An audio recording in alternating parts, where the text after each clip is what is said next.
there's quite a few people. Yep, a lot of people couldn't make it. Timothy is out on vacation in Yosemite. B has dropped out since she was having some family issues. I got a just email from Elizabeth that she couldn't make it. I think it's maybe the holidays too. So I think it's going to be a small group, but sometimes that makes it more intimate and even better. So Dominic, do you want to start us off? Yeah. Welcome back, everyone, to our ongoing quest to build a culture of empathy. So as Edwin said, we're recording this for educational and promotional purposes. So we're going to start with the usual check-ins. So take up to 30 seconds to share. And post. Since we're a small group, you can take a minute or, really go into it a bit more. Yeah. All right, so a minute to share. Any questions, comments from the last session, or any learnings from your empathy buddy call, or any short report from facilitating an empathy circle this week. I'll call on people and I'll have a timer. 1 second, minute timer. I'm just gonna go across my screen, starting with the participants. So Francesca, you wanna start? What you done too? Okay, I'll go, Lisa, are you ready? Yes. So I actually did a empathy call with someone from a course that I'm attending, and they were taking up a little bit more of the space in the room. And so I was like, well, maybe if I give them an empathy call, then they'll feel heard and not necessarily need to take as much space. So that was really good. And they expressed the want to do the same thing for me. So potentially we'll reconnect and do that for me as well. And then I had my buddy call with Francesca, and that was really, really cool. Being able to connect with someone here, and I actually went the full time. So that was amazing. I think Francesca has some special ability to pull more information out of me. Awesome, thank you. Francesca, you ready? Cool. Yes, so same thing kind of happened for me, where a friend of mine was having something happening in her life and she really needed someone to listen. And I ended up just being present for her. It's about an hour, and I just listened to her and she felt really supported. So the opportunity kind of came up, and yeah, it was all about her, which is okay, because when we go through things, we just need someone to be there for us while we're as a support. So that was good. And yeah, I had my buddy call with Lisa, and some cool stuff happened there. And it was amazing how, I was expressing how, you don't know anyone. Like Lisa and I have never met before, and we started from a very kind of surface kind of place, and then our conversation deepened. And I'm in awe of just how quickly that can happen with someone who's, a stranger. I'll put that in quotes, a stranger, someone you don't really know. But with these kinds of commitments to share, how quickly someone can deepen one's connection with another. So that's what I would express. Awesome, thank you, Francesca. Ashke, you cool to share? Yeah. Cool.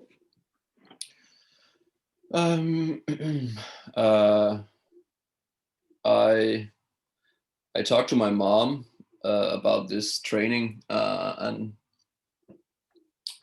it was good. Haven't said it yet to her, I think, or we talked a bit more about it, and it was a very good conversation. And she's also been going through some stuff lately, and I wondered because I said that we can have this call with someone that we know, and I thought about if I wanted to ask her, but I didn't do it, and I don't know why I didn't. I don't know for sure yet why I didn't, but so I'm trying to find out who I want to do it with, of the people that I know. And yeah, then I had my call with Julia, and it was a very good call. Very good. We had a really lovely time, and we connected really, really good, I think. So yeah, that was my week. Sweet, thank you. Julia, how about you? Yeah, so this week I had as Saskia said, the empathy call with him. I also think it was very nice. We also had some personal points in common, so we really connected. And yeah, then I didn't really had like the empathy, the proper empathy call, but I had a chance to try empathy with my friends a lot because of some hard stuff going on. And yeah, so I think I mean the training started to prove useful. Yeah, sounds like it. Thank you. Justine? Hello. I think you don't see me still, no? I don't know why, because my camera is on, so, but yeah. I had a good week. I didn't manage to do an empathy circle, but I really now feel that I want to organize, or I feel kind of more ready to organize one with people in my school or around here that I know, even if I don't know many here. But yeah, and I had a call with Harini, and it was really nice. Yeah, as Francesca said, it's very kind of special to this community of empathy, I think, to kind of, or I feel really comfortable to open myself and to like really in a simply way talk about personal stuff, kind of, or I felt very comfortable with Harini. And yeah, we didn't do kind of this structure of the empathy circle, but we talked about how we practice it in our life, and or how it is difficult sometimes also to do it with people that are close to us, actually, to practice empathy, because like more things are involved and it's easier with strangers to empathize, actually. So yeah. Yeah, it's very relatable. Thank you. Harini? Hi. Yeah, so I had my empathy buddy call with Justine, and it was great. I was able to really connect. I shared a lot, and even though we didn't do a proper session, like listening session, I felt heard, and I was able to connect so easily, and I enjoyed it. And I wasn't able to do an empathy circle, but I found one person who wanted to participate in an empathy circle, but we still haven't been able to schedule a time that works for both of us. But I was happy that I found one.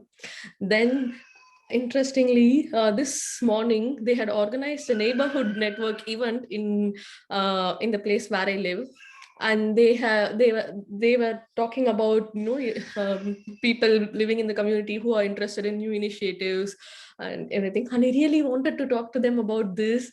I remember, I'm not sure if it was Bill or Timothy, they said once they mentioned they do these empathy circles with neighbors, and they were talking about parking or something. I thought that was great. I wanted to talk about it, but somehow I was hesitant. I didn't feel confident enough. I was doubtful. I didn't know how it would be received, and so I just didn't do it. But it's all, I could always reach out to them, but I really want to do it. Yes, but I hope maybe after the training, and I'll feel more confident enough to actually reach out to them and initiate that. So yeah, that was my experience. Thank you. Yeah, sweet, awesome, thanks. So I'll go to the trainees and trainers. Lala? I had a really good empathy buddy call with Elizabeth.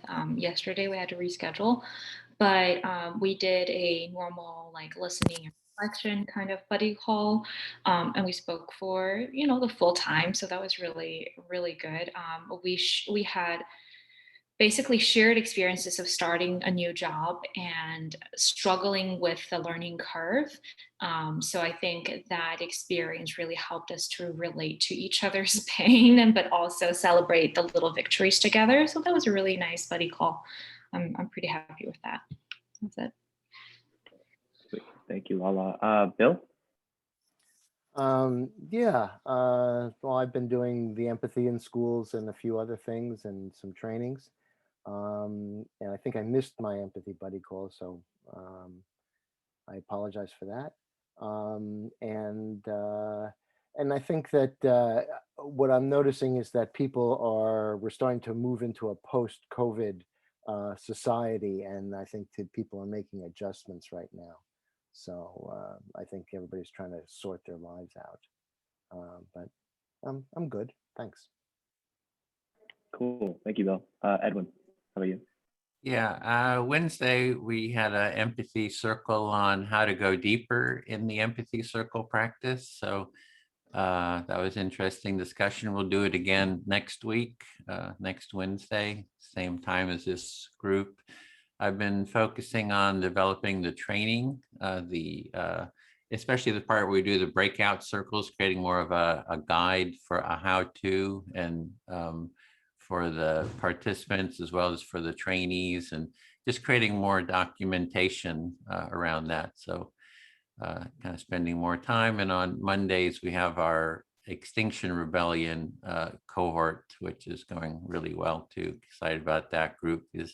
I like the activist part. We really want to take our empathy tent, now with COVID being over, kind of see more about taking our empathy tent out to the streets. And yeah, so that's me.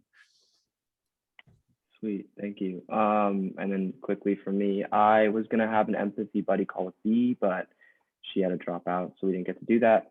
But I had a buddy call with like one of my best friends of like 10 years, and we just talked for a while, and it was really nice. And the structure kind of fell apart, and we just started chatting after a while. But yeah, I want to echo what everyone else said. It's just like nice to be able to connect with people through this course. Yeah, thanks. So I'll pass it now on to Bill. Yeah, so I wanted to address some of the issues in the feedback, and also because we have more time today, if you have some questions that come up, we'll have a little time for question and answer. So I'll go over, the feedback that we got. Generally, I'm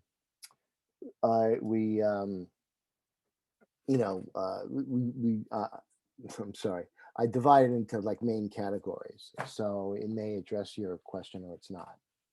And if it doesn't, then feel free to ask. So the one thing is people ask about, how do I create a safe space, or what happens, around that. And that's sort of nuanced. What we call is that the empathy circle is a brave space. We look to create a safe space. Generally, that's what happens in 99.9% of the empathy circles. But then there's also someone who sees that and decides that they're just going to upset the apple cart.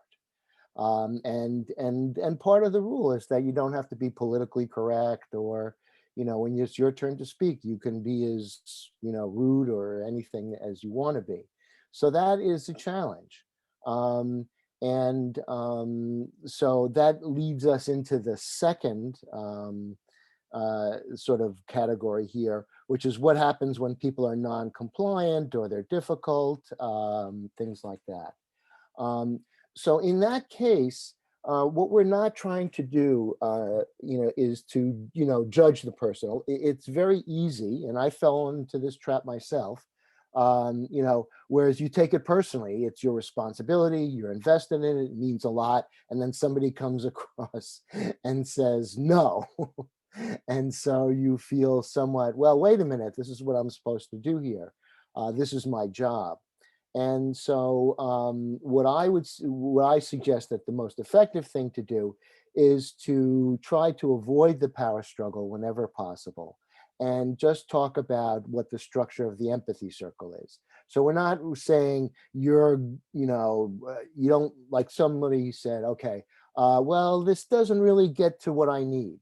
Okay. It doesn't mean you're not empathic. It doesn't mean, you're a failed human being. It just means that this did not fulfill your need, the structure and things like that. Fine. If you feel that you are ready at another time, come on back. Or if you feel that that's, okay. If somebody is really rude and just won't follow, they won't stop after 5 minutes and, interrupts other people, and you've tried various interventions, this is not a first step. Then you say, well, this is what the structure of the empathy circle is. I'm just here to say what that is. It's not, and if you're not ready to do or to follow these rules, come back at another time when you feel more ready. So it's not you versus them in a power struggle, but it's just the structure. And so therefore, do you accept the structure if you're not? If you don't, nobody's holding a gun to your head at your computer, forcing you to participate or in a circle or whatever. So that's my general, idea about that. And it's good to set limits. Generally, what we do when something is kind of a miss, we notice it. Sometimes it'll resolve itself. So sometimes standing back, that's a decision you can make, and people kind of work it out. And then sometimes you have to, you have to set some sort of limit. You have to step in. You have to role model how to listen or do something else. Another thing that I say to kind of prepare people who might be contentious is I say that if I correct you, it's not a criticism of you or your ideas, but it's just to keep you in the process. So it's really about the process, not about individuals and personalities. So that's, generally, you might have some other questions about that, and I'll be happy to flesh them out if I miss something. And the other one that came general category was, how do you apply this to business? I'm doing empathy in schools, same thing. And the rub there is that nobody in business or schools has 2 hours to do anything. We can't set aside 2 hours to do this. However, as Edwin says, this is a foundational practice. So you can do part of it. You can do some empathic listening at the beginning of a meeting and then get to the meat of whatever you have to decide, and then maybe do a checkout with empathy circles. What this will what you find, and my experience as a special education teacher, is that then people feel more comfortable with each other, and there is more trust built. And if you feel that you're going to be, this person has they may not agree with me about everything, but this person can actually listen to me and reflect me pretty accurately. Well, that goes a whole, that's a big step towards creating an effective partnership. So you can break it down. And again, there's a lot more to be said there that I won't say right at this time. Are there any any questions about that, or flesh something out, or something that we? I would Yeah. just add something. Yeah. Is with if there is a challenge, it's always to meet the challenge with empathy first. I would Right. say is just that's sort of the main core. It's like somebody says, "Oh, I don't like what we're doing here." Is give a reflection of, "Oh, I hear you don't like what we're doing here." So it's kind of meet every challenge. Empathy is a big part to, and there's in the challenge list, Lou has the steps, first meet it with empathy. I can't remember what the other ones are, but then, ask people, if they would be willing to do it, kind of invite them into, to explain what's needed to be done and invite them to do it, I think. But the main thing is that, meet everyone, try to meet people with empathy first. Yeah, exactly right. And then Lou says, role model what you want. In other words, rather than mention that what you don't want them to do, try to invite them into what you want them to do. Francesca?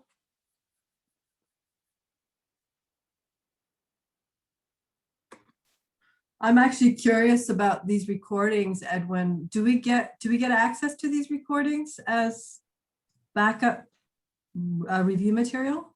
Yeah, I'm going to put in the link to where the recordings are. They're on the website. You can go through, the history of so each, there's on the website, there's sessions, a page, for each of the sessions.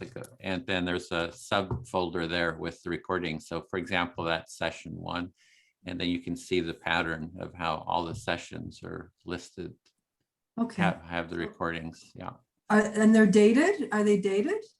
They're not dated, but if you go onto YouTube, the date that they're uploaded is like a day or so within when it happened, yeah. Okay, all right. But it's organized by cohort, so you can Okay. see the cohort numbers in the session. So we're cohort 12? We are 12B, which is the second one in this series, yeah.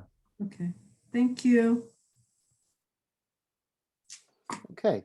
Are there any other questions or comments? If there aren't, then I'll leave it, I'll take it back to Dominic to describe the breakout. Yeah, thank you, Bill. Right before I do that, Elisa, would you like to check in? Because All right. yeah, you joined a bit late. Anything from last week? Yeah, this week I definitely like the challenges, and I know I feel like giving feedback is almost like another form of like empathy, but like in like a teaching way, in like a teaching way or something.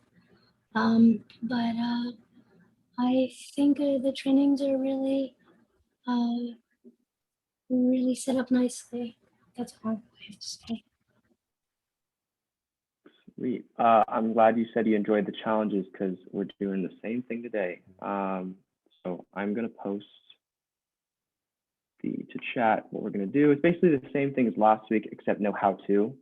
So it'll be more focused on us, the facilitators, sorry, the trainees and trainers giving you challenges, and then the facilitators just dealing with them. So same thing. So 0 to 5 challenge levels.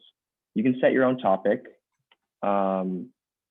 And you will keep the time for 3 minutes and you'll deal with the challenges if you choose to.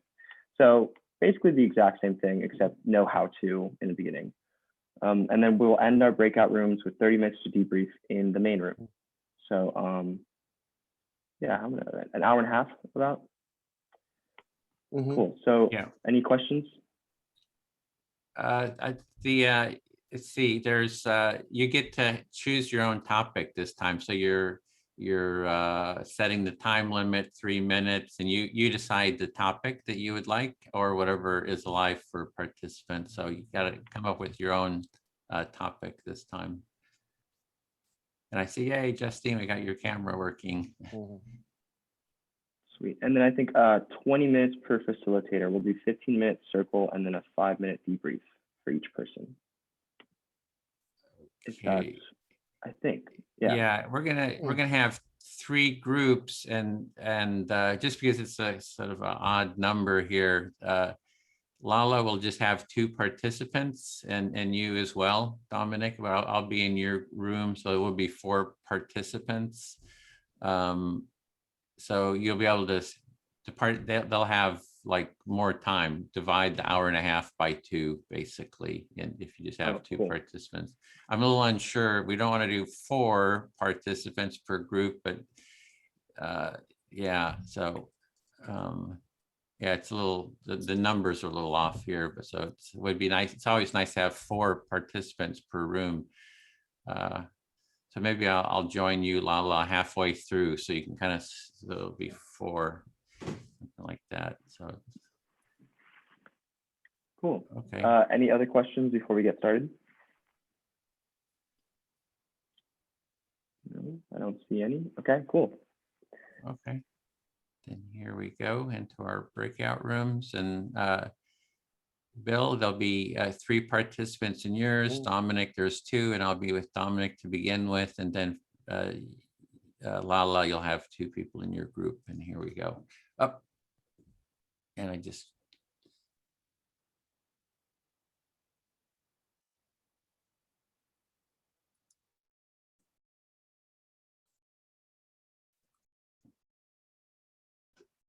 Cool. Okay, so we're in the recorded one. So just to start, does anyone have any questions? Anyone want to go first? I know that Lisa, you went Yes, I first last can. time. Okay, cool. So I guess since we have an hour and a half, we'll do a 45-minute timer. I'll do the 45-minute timer, and yeah, whenever you're ready. So first, I guess, how hard of a challenge do you want? I like 5s. That's what get me 5, ready okay. for life, right? I wouldn't suggest 5 is where nothing happens. Oh, where nothing happens it's at like all. it just shuts down. You're Okay. screaming and yelling. They won't let you continue, and it's almost like you have to end the. So I would. Okay, you want to go lower than that? Okay, so how about let's go with 3. Is that better? Okay. A good choice. Okay, cool. Whenever you're ready. Oh, okay, so no how to again. So it's just you pick the topic and we start. And Okay. yeah, I guess Edwin, do you want me? Should I be the challenging person? Yeah. All right, cool. I'll All try my right.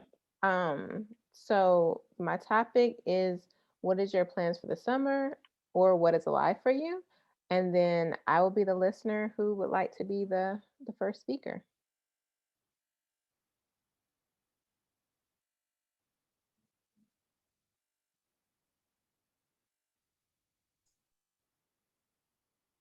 And how much time do we have to speak? So you'll have 3 minutes to Oh, speak. okay. And then Dominic, I see that you're using the chat. Would you like to be back with the group? I mean, I am with the group. Okay. All right. Well, so if we could all just kind of have just be active listener, the active speaker, and then the silent listener. We don't necessarily want to use the chat. Okay. Okay. And then also I notice your screen is looking a little funky right now. What is that supposed to mean? So we can't really see you. We see multiple colors, so that may be distracting for the speaker and the listener. Oh, okay. Thank you. All right. And so who would like to be my first speaker? Anyone? I'll be. Okay. Thank you. And I'll let you know when it's time with putting up the time. Okay, thanks. So usually the past 3 sessions, right, I have volunteered to be the first speaker, or, I volunteered most of the time to be the first. But today I'm just all over the place and I'm flustered and frustrated. So I'm finding it hard to be in the present moment. That's why I didn't want to. Then I realized it's just you and me really in this group. Others are trainers. So I better be the first one. Yeah. So what are my plans for the summer? We really don't have any plans. They have eased all the restrictions here in Ireland. So it would be nice if we could go somewhere. We have been locked down for a long time now. So, but we haven't made plans actually. Sorry, I forgot that I had to pause. Okay. That's Well, frustrating. thank you, Harini. And I just want to say, Dominic, again, you have multiple colors going on and you're doing a lot of movement. And so you're in the silent listener's position. So you're going to be listening to what's going on while Harini's sharing and while I'm reflecting back to her. Yeah, but I am listening. Right. But if the multiple colors is kind of distracting. Oh, so should I just turn my camera off, or? You can, if that's what you feel would be best. Okay, well, I'll just turn the background off because I want to be seen. Okay, sounds good. Thank you. All right. And so, Harini, what I heard you say is that you really didn't want to go first this time because, you usually volunteer first most of the time, and that today just wasn't the day to do it, and that you don't really have plans yet for the summer. Yeah, yeah, that's right. Yeah, I'm just all over the place today. And sorry, Harina, Dominic, could you not take pictures? So as the silent listener, we're just going to be listening to what's going on. And not taking pictures, not distracting. Wow, I just realized how distracted or I am, that I didn't even realize that Dominic is posing challenges to you. I only just realized that that's what is happening. Oh God. Okay, that's interesting. Yeah. So the summer, I'd like to go to India actually, but that doesn't look like it will be possible anytime soon. So you're saying that you weren't sure, that you didn't notice that Dominic was doing the challenges, and that for the summer you would like to go to India. Yeah. And another important thing is that I was all over the place that I didn't even notice that. Yeah. Yeah. And it's been nearly 2 years since I had. Okay. Yeah. Okay. All right. Well, thank you so much. And you'll be the next speaker, or the next listener, sorry. The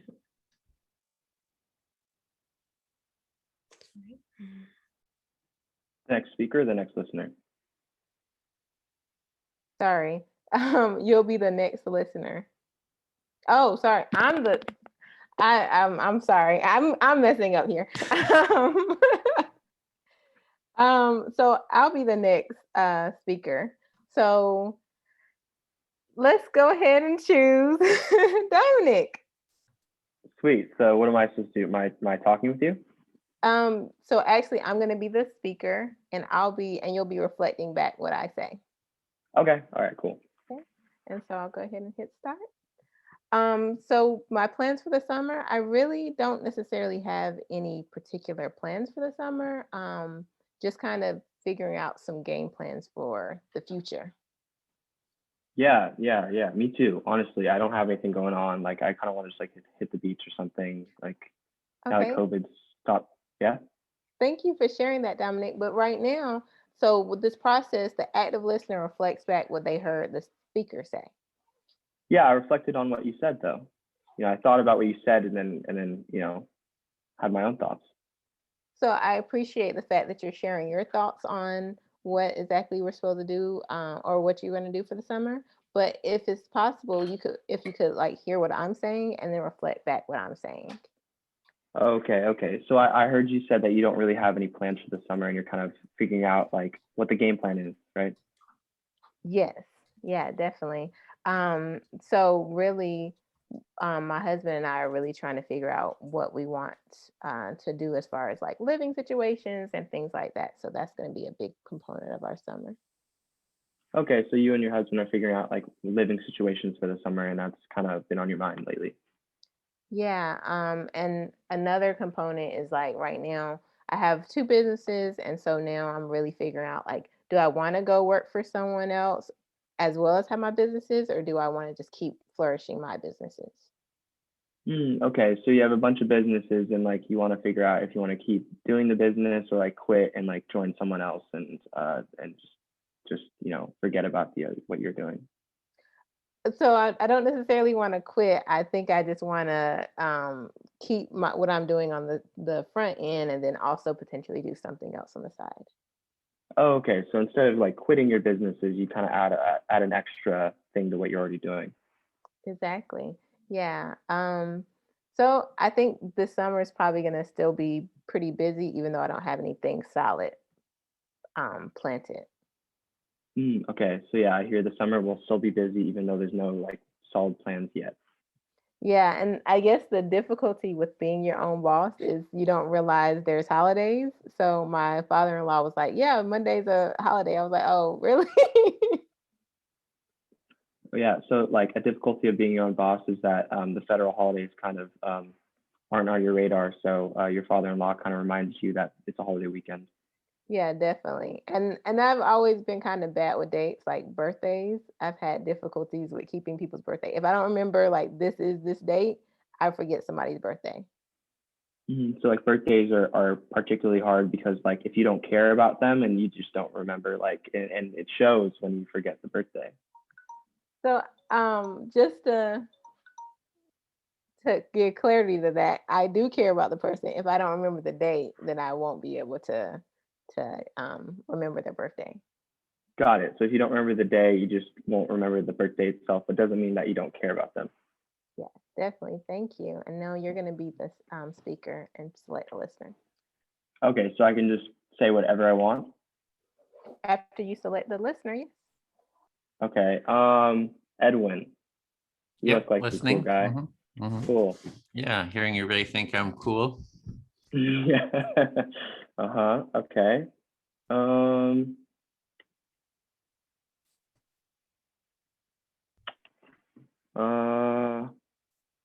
I don't know. Do I have to say anything? Can I just skip my turn? So you're wondering if you have to say anything or if you can just kind of skip your turn. So you're just kind of sitting with that question. And Yeah. if you would like, you could pass your turn if you wanted to. Okay, You could I'll say pass. that you Edwin, you feel can talk. fully heard. I feel fully heard. Okay, so you feel fully heard. So speak to Harini. Yeah. Yeah, what to do in the summer? Well, I've been really locked down here, really haven't done anything for the whole COVID time, you know, because I was kind of in that higher age group, so just being really careful, but we've got our vaccine, and so things are What starting to vaccines you open up. get? What Got kind of the vaccine do you get? Pfizer. Oh, nice. Dominic, Me too. remember that now Edwin is the active speaker and Harini is the active listener. So we're gonna, as silent listeners, just let Edwin and Harini take the forefront. Could I just also be a speaker though? Because like I didn't want to speak, but then Edward said something cool, so I wanted to add on. Like I don't know why we So can't have a conversation. actually, you went ahead and skipped your turn by saying you felt fully heard. So now it's Edwin's turn to speak. Okay, I didn't understand that, so I kind of want to go back and take my turn again. Is that okay? When we circle back around to you, you can. Thank you. Okay. So you have been in lockdown for a long time. You were not sure about the plans for summer. You are in the older age group, so you've been careful following the lockdown. And I forgot what you said about the vaccines. Could you please repeat that? Oh, yeah, it was. Yeah, it was. I think I was just answering Dominic's question about I'd used the Pfizer vaccine. Let's see, what are we doing? Yeah, And so Edwin, sorry, can I stop you again? Dominic, so we're not going to be using the chat right now. As a silent listener, we're just listening to the two of them speak. yeah, go ahead. Yeah, so you got, if I understand correctly, you're already vaccinated. You got Pfizer vaccine. Yeah, so now we're ready to do something. I don't know what. I think we'll just start with some, you know, day trips, maybe get out to the beach, to the ocean. And we visited my family 2 weeks ago, so that was nice. Hadn't seen them, you know, my parents are in their 90s, so hadn't seen them in a whole year, so it was nice to get out there to see them. I think we'll go do some more trips up there. They live in Sacramento. I live in San Francisco Bay Area, and they live up near Sacramento. So now that you're vaccinated, you're happy that you can actually go out. Maybe you would like to go to the ocean. And 2 weeks ago, you visited your family. Your parents are in their 90s, so you hadn't seen them in a while, and it was so good to see them all. Yeah, and I'm very focused though on the training, really developing the training. So I put a lot of time in there, putting a lot of focus. So really, yeah, well, I think that's that's my vacation is the training. I don't know what Dominic's up there, but all right, and so that's time. But Dominic, can you I'm so sorry. leave your screen still? And if Harini, you want to reflect back what Edwin said. Oh my God, it's so distracting actually. What did Edwin just say? Oh, he has been putting a lot of effort in the training, and I'm sorry. yeah, that's close enough. I feel fully heard. Oh, thanks. Okay, is it my turn to speak now? Oh my God, that was some distraction. I feel bad that I wasn't a good listener to Edwin. It was so So distracting. Harini, do you want to speak, select your listener? Oh, sorry. Lisa, will you be my listener? Sure. Yeah, so as I was saying, that was some good distraction. I got so distracted. I feel bad that I didn't do a good job with Edwin. So you felt like you weren't listening as well because you got so distracted. Yeah, yeah. Um, and I have been very distracted the whole session. In the beginning, I was frustrated and flustered, and then I don't know. I'm just not feeling it today.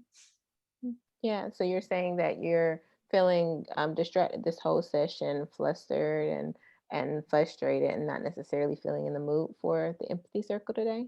And I also want to remind the silent listeners that we want to just be present and listen to the speaker and the active listener. Yeah, and the distractions are Talking definitely. to you, Edwin. Pay attention, man. Pay attention. So I'm speaking to all the active listeners. I mean, all the silent listeners. Yeah, but like, obviously it's not me. So the only other person's got to be Edwin. So if anyone was doing any distracting movement or anything like that, I was speaking to them. And so specifically, Dominic, you were doing some movements that could be distracting. Thank you. And I was saying, so the distractions are adding to it. It doesn't even feel like an empathy circle if there are too many distractions, actually. So you feel like the distractions can take away from the experience of the empathy circle? Yeah, the structure is gone, and then you're like focusing, looking at the distractions, laughing at it, and you'll just lose what you can get from it, I guess. So I'm hearing you say that the distractions can really pull your attention versus necessarily speaking or listening. But I see how it's a tough job handling it. You're doing a good job, I feel. So I hear you saying that I'm doing a decent job handling it and that it could be tough doing so. Yeah. I'm now starting to anticipate how am I going to handle this. So you find yourself thinking about how it's going to go when you're the one selecting your challenge. Yeah. That's all I have to say for now. I think I feel fully heard. You're saying you feel fully heard. Thank you. And I would like to select, sorry, this thing is about to go off. I would like to select Edwin. Listening.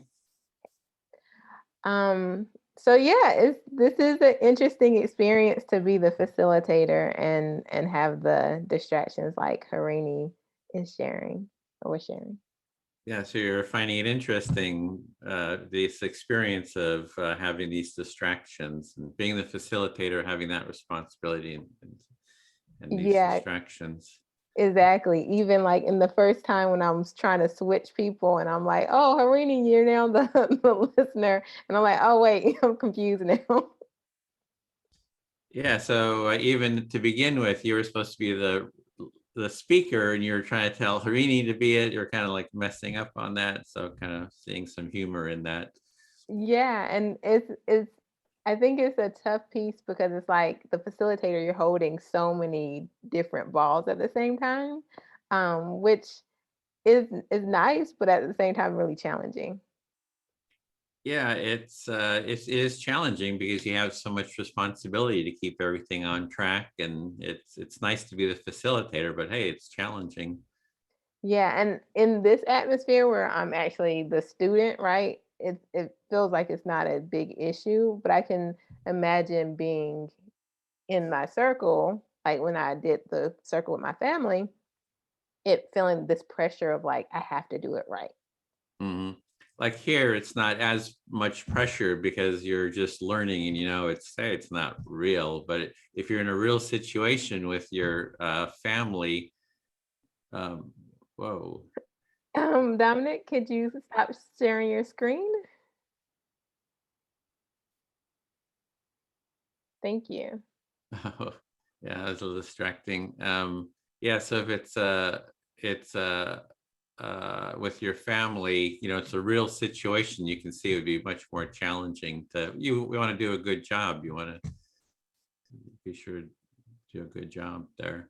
Yeah, and I'm not necessarily 100% comfortable with the idea of just directly talking to challenging the person per se. You know, I am one of those people who want to do the empathetic response, but then when there's no empathetic response to give, then I'm not sure what to do with that. Well, I feel like I am sure what to do with it, but also that discrepancy about like how I really feel.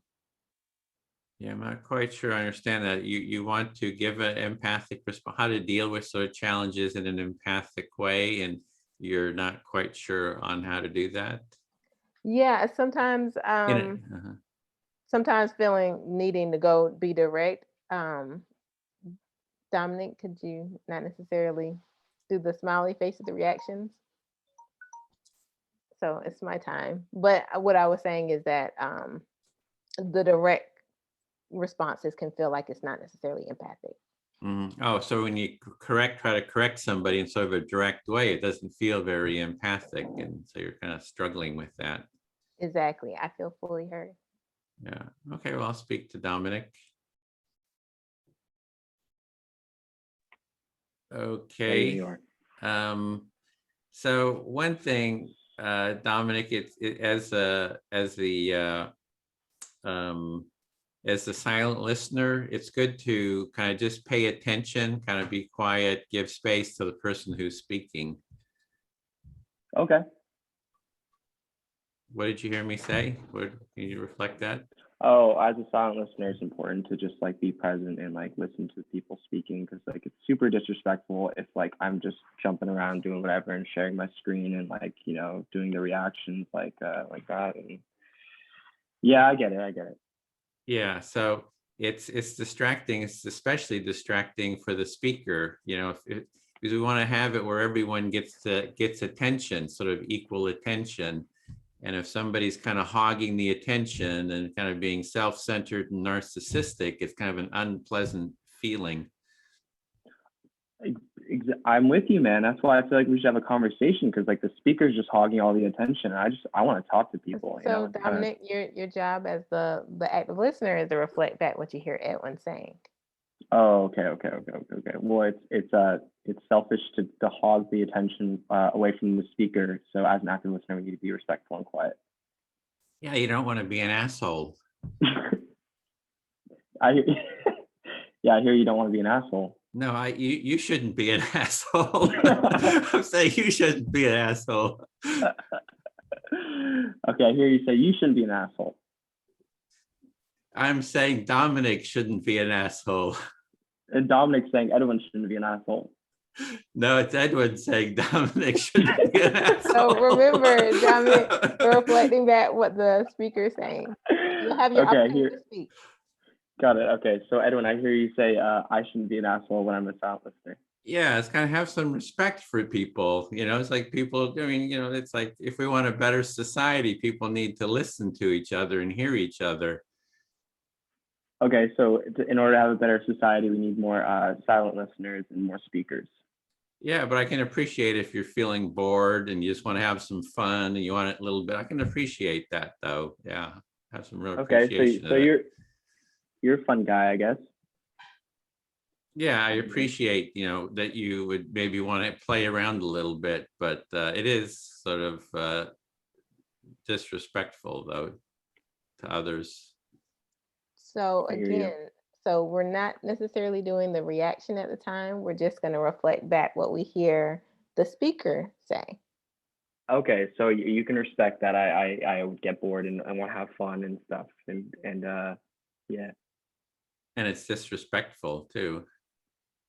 And it's disrespectful to not pay attention when it's time to. I feel fully heard. All right, cool. Lisa, can you be my listener? Yes.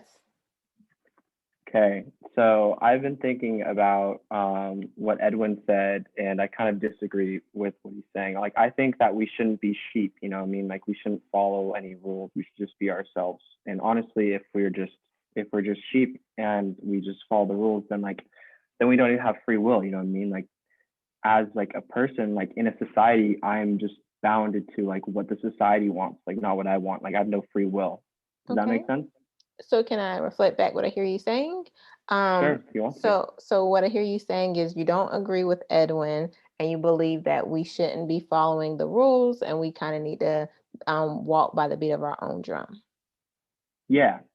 And specifically that we lack free will, because like society, like, you know, I'm like very anti-establishment right now, you know, and just I feel like, you know, I don't even know why I'm here, you know, because like there's so many rules here. I just want to have a conversation, and I feel like I have to just sit and be obedient. But I think like it goes against my values of not being a sheep. You know what I mean?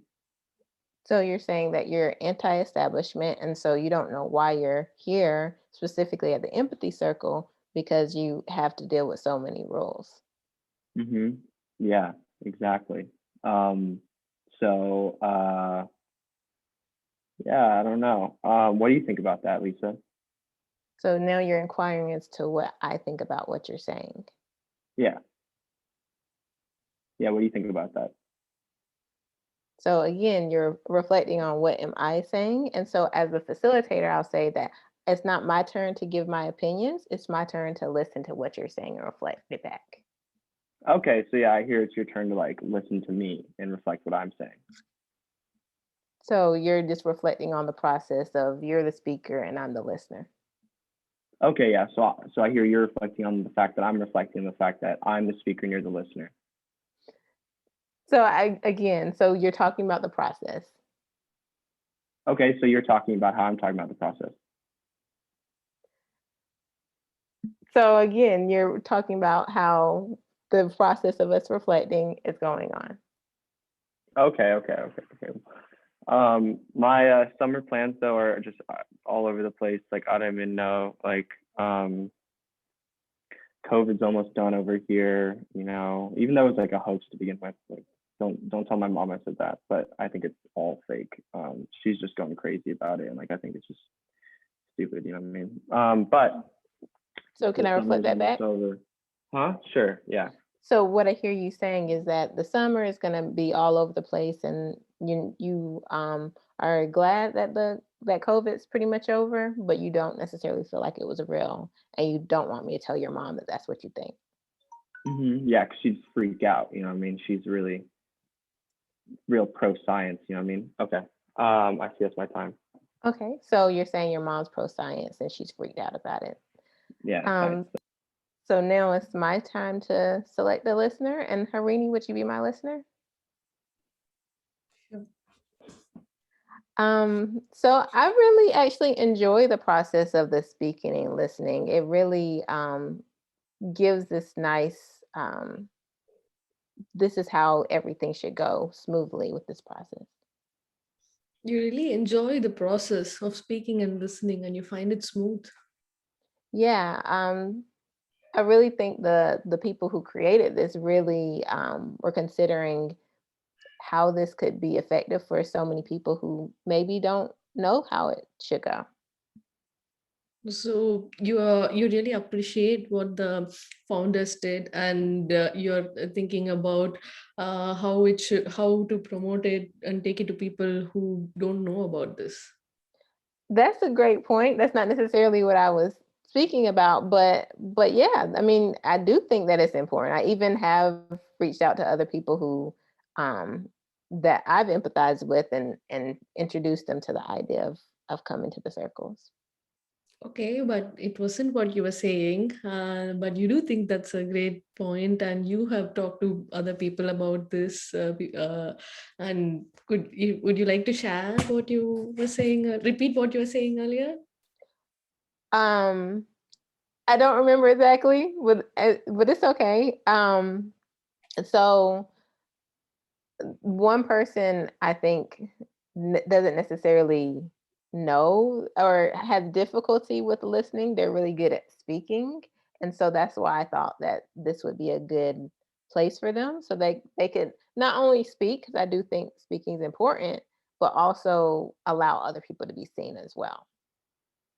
So there's this person that can speak, but they're not really great at listening. So you thought it'll be so good for them, so that yeah. So that they not only speak, but they also can listen. Okay, so that they're able to listen as well. Yeah. Yeah. I don't really know what else I want to say. I think this summer I probably will be doing some self-reflection on what I think is best for me, just in life in general. Because I feel like I'm in this like nice sweet spot, the mid-30s, where kind of you can go multiple different directions. So you're thinking you'll do some self-reflection this summer. You feel that you're in the sweet spot in your mid-30s where you have different possibilities and different pathways.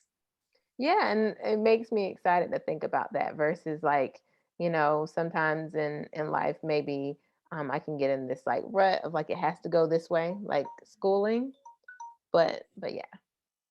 So sometimes you can get in this rut that it has to be a particular way, but right now you feel differently. You feel that you look forward to the different possibilities. Yes, thank you. I feel fully heard. Okay, it's my turn to speak, right? Okay.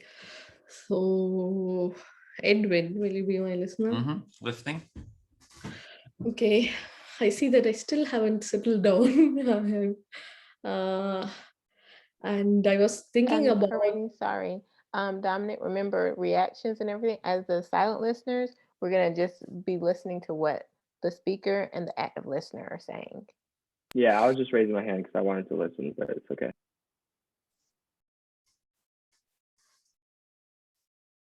Okay, go ahead, Harini. Yeah. So yeah, I was thinking about what Dominic said, and I was able to actually relate to him about how he doesn't want to follow everyone. He wants to be in his own way, doing his own thing. I really appreciate that. And I do think it can be done. The structure of this empathy circle, the process here, that actually aids you. That is what it is designed to. When you get your time, you have everyone's ears, and you can actually do so many things with it. You get everything that you want to be. So the structure that's already there, I see that it facilitates that. Yeah, you can really identify with Dominic that he doesn't want to follow rules and just wants to be able to express himself the way he wants to. And you're appreciating the empathy circle process because when it's your turn, you can do it any way that you want. You can express yourself any way you want. So maybe you have some appreciation for the process. Yeah. And the interesting thing is that everyone else gets to do that too. So everyone gets to share their values, get to be their own thing, and you're doing it along with them. So it's not necessarily like you're like being a rebel from the group to show who you are, but everyone is in their own thing, and we are just giving everyone space and taking space ourselves, and it's all like coexisting. Yeah, you appreciate the coexistence, that everybody has that space to be their own rebel within their space. So you're really appreciating that process. Yeah. And maybe someone else will find whatever like Dominic is doing or whatever he's interested in. Maybe someone else will see so much value in it, and maybe Dominic will be able to see value in what others have to say, and maybe he will include it. Maybe he could include it as a part of his own thing. You see that when people are able to express themselves, with what they want, that others can maybe incorporate what they're learning from that person. And so maybe Dominic can learn from others and others can learn from him. I see Dominic shaking his head, and yeah, I understand what he says. Can I just finish this? can I just finish what I'm saying? Yeah. So I do understand the way he feels, that he really doesn't have anything to maybe take from others. But then, yeah, I think it could be stronger when you say it and express it in your own time, than showing it in action when someone else is speaking. I think you can use it more effectively when you speak it, express yourself more effectively when you just speak it. Otherwise, your ideas are scattered all over the place. Mm-hmm. So you're saying that Dominic wasn't agreeing with you, but I think I want to, and you feel like you're scattered all over the place, but that you can learn from others. That wasn't quite clear. No, like he's expressing himself as I'm speaking, but instead, if he could do that during his turn when he speaks, his ideas wouldn't be scattered all over the place. He would reach others more effectively. Oh, I see. So that instead of him sort of interrupting you, trying to, do his thing while it's your turn to speak, if he would wait and do it when it's his turn, it would actually, people would hear it more deeply and kind of be able to take it on. So sort of, it would maybe even help him to get his ideas out there and for them to be heard more deeply. Yep, I feel fully heard. Thank you. Okay, well, I'll speak back to you, Harini, then. Okay. Yeah, that was very interesting. I think it does, the empathy circle does sort of create a container for everyone to feel heard, right? That instead of one person sort of dominating the conversation, in our society, which Dominic doesn't like, is about, people dominating the system, the people in power dominating, people who are aggressive dominating. So the empathy circle creates a space for everyone to be heard. And I think that's really important. So you appreciate how the empathy circle acts as a container for people, and instead of one person dominating, from their place of power or influence, this place offers this empathy circles offer a space for everyone, and you appreciate that. Yeah, and you're free to say whatever you want when it's your turn. Yeah. So that gives you sort of space. There's no political correctness needed. Yeah, and one is free to say whatever they want at their time when during their turn, and you don't have to worry about political correctness at that time because it's all yours. It's all yours. Yeah. So I feel fully heard. Thank you, Harini. Thank you. So what happens now? Who speaks? It's your turn again, Harini. Oh, yay. Speaking is not my problem. Like Lisa mentioned. Oh, active listener, I have to choose. Yeah, see. Dominic, will you be my listener? Yeah, call me by my nickname now. Sure, what's your nickname? Look so at my Dominic, name. it's your time to listen. So Okay. I'm speaking to the dominator. As I was saying, speaking has always been easier to me than listening. Like Lisa mentioned about this other person, I think I would fall in the same category. Yeah. Okay, so it's easier to speak than listen, I think. I'm sorry, I don't hear you. Could you please repeat that? Is it easier for you to speak rather than listen? Is that right? No, that's what I meant. So speaking is easier for me than listening. Speaking is easier to you than listening.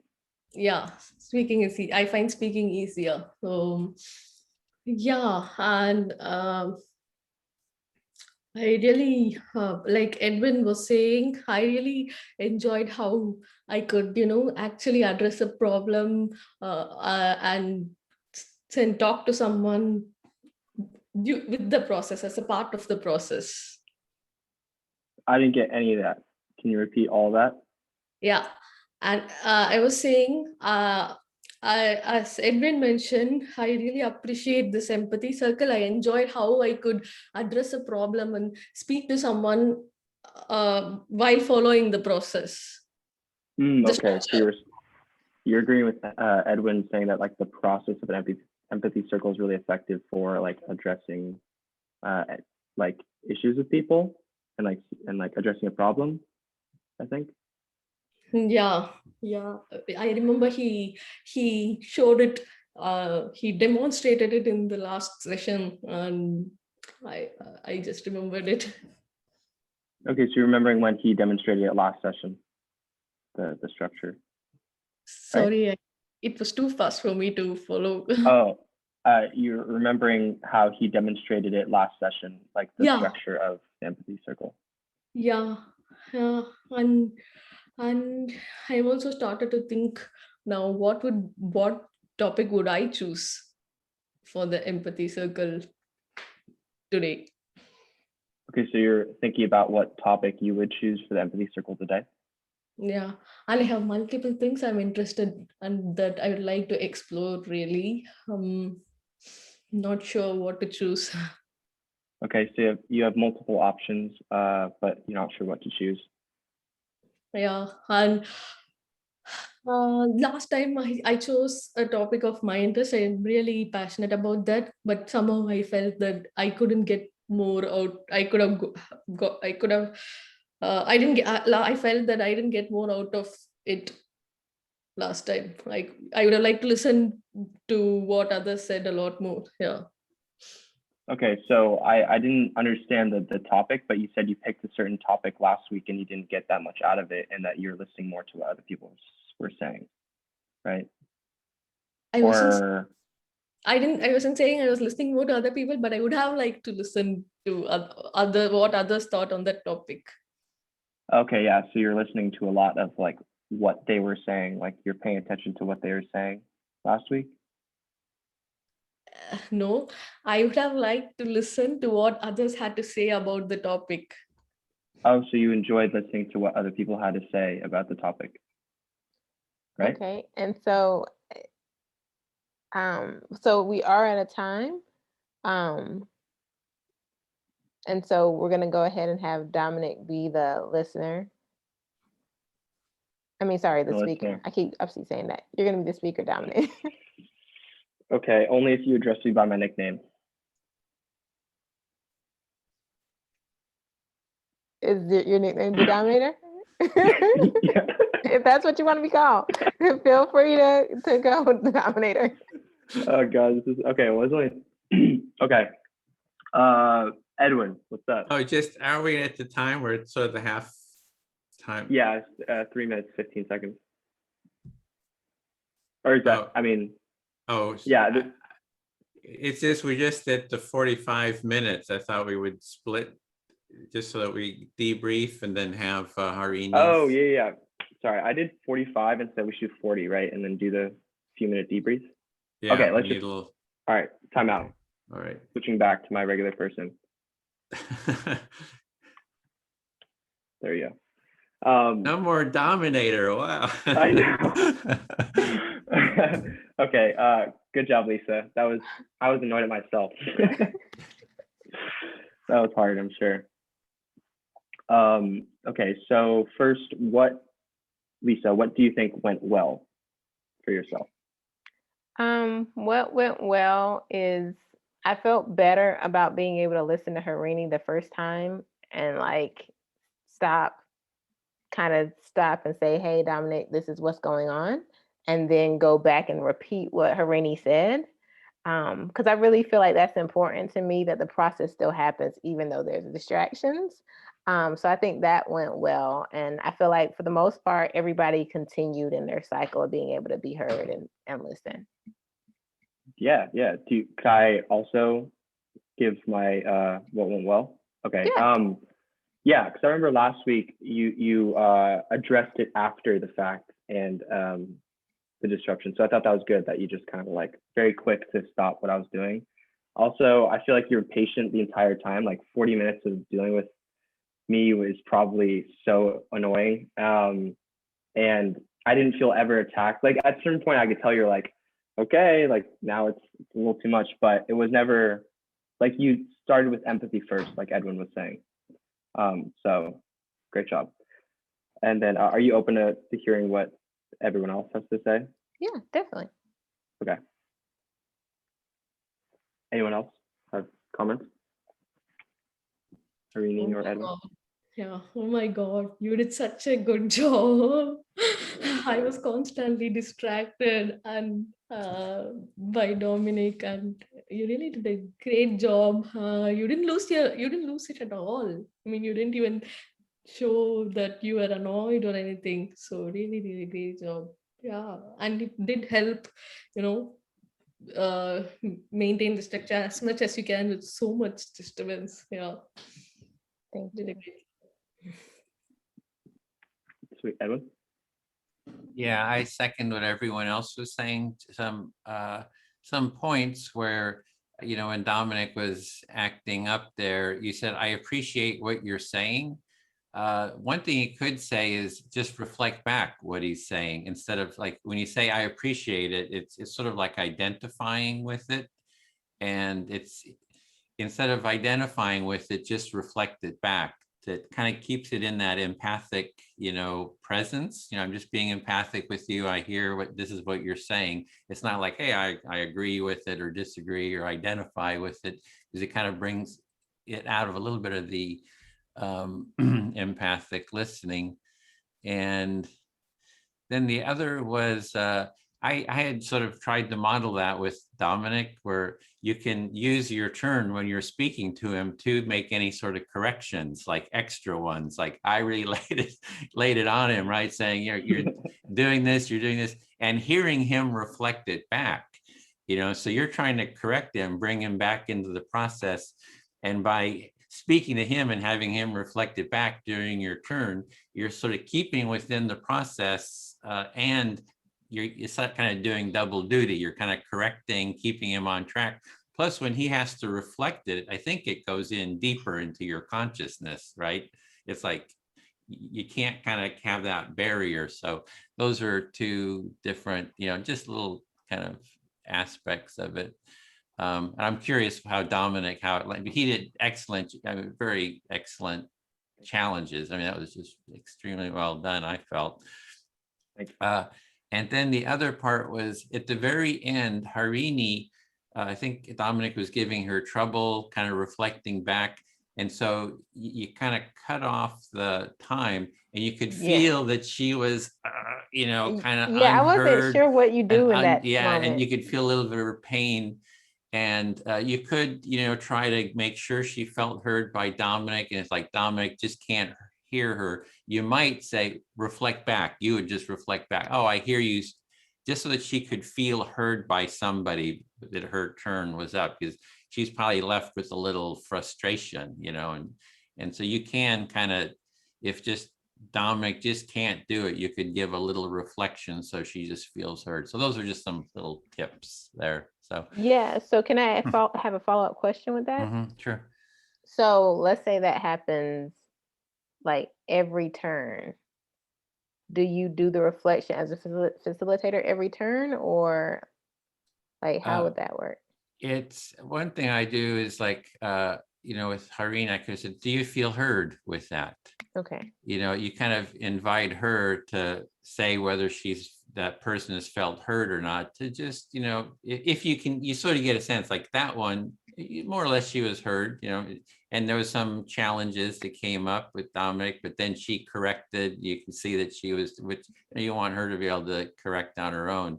But then, so there's little things like, do you feel heard? If not, you know, try to have Dominic do it again. And then it's kind of a judgment call where, you know, it's just not working. You'll do the reflection. So there, yeah. So I don't know, did that kind of answer that? Does that? I think so. Yeah. Okay.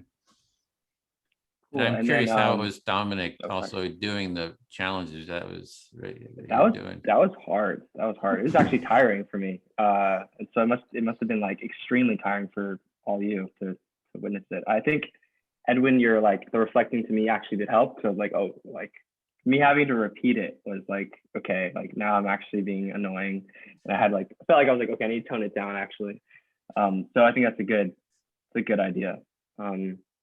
But yeah, And I got to put out my attacks on you too, my criticism. You yeah, narcissist. I got to call you a narcissist, which was a lot of fun for me. yeah, and then I'm forced to just kind of take it and like, Right. so we're, Harini, do you have a? Yeah, I have a question about that. So when Edwin called you names, so how do you handle that kind of those type of situations? I mean, that has to be addressed as well, right? I mean, how do you handle that? Like, I noticed Lisa addressed Dominic, but the fact that Edwin used narcissist and other things, that just was nobody handled that. So what do you do about that? Yeah, what do you think, Edwin? Yeah, I've never. you're the speaker. You get to say what you want. There's no political correctness. I could say, Dominic, you're an asshole. And Dominic would say, I hear you say that I'm an asshole. Is there more? So you get kind of good at just taking judgment and turning it, responding with empathy, which kind of transforms it. It takes that judgment and kind of does transform it. And you hope that the listener doesn't get triggered by it, so. But you do get to say whatever you want. Yeah, yeah, I've never seen that in real life though. Like, so I don't know. I don't know how I would respond either. Like that challenge. It happens. Yeah. Yeah. In political, real contentious mediations, family or whatever. I mean, it gets pretty real pretty quickly. Yeah. That makes sense. And can I say something that I feel like I wasn't quite sure of, which I feel like kind of was an issue? Yeah, I was gonna ask you that. Yeah. So after a while, it was almost like Dominic became the topic. And so I heard his name multiple times and I kind of felt like, it's not really my job to step in because it's still the process. But then in some ways, it was like Dominic was in all of the boxes, And so I was like, it's not wrong what's going on, but at the same time, Dominic may feel some type of judgment and like he is becoming the topic. Which is kind of what Dominic the Dominator wanted, right? I guess that was, so I don't know. That's a good point. As long as it stays within the process, it's you can even bring that up. And when it's your turn, say, I'm really tired of Dominic being the main topic here, which again makes him the main topic.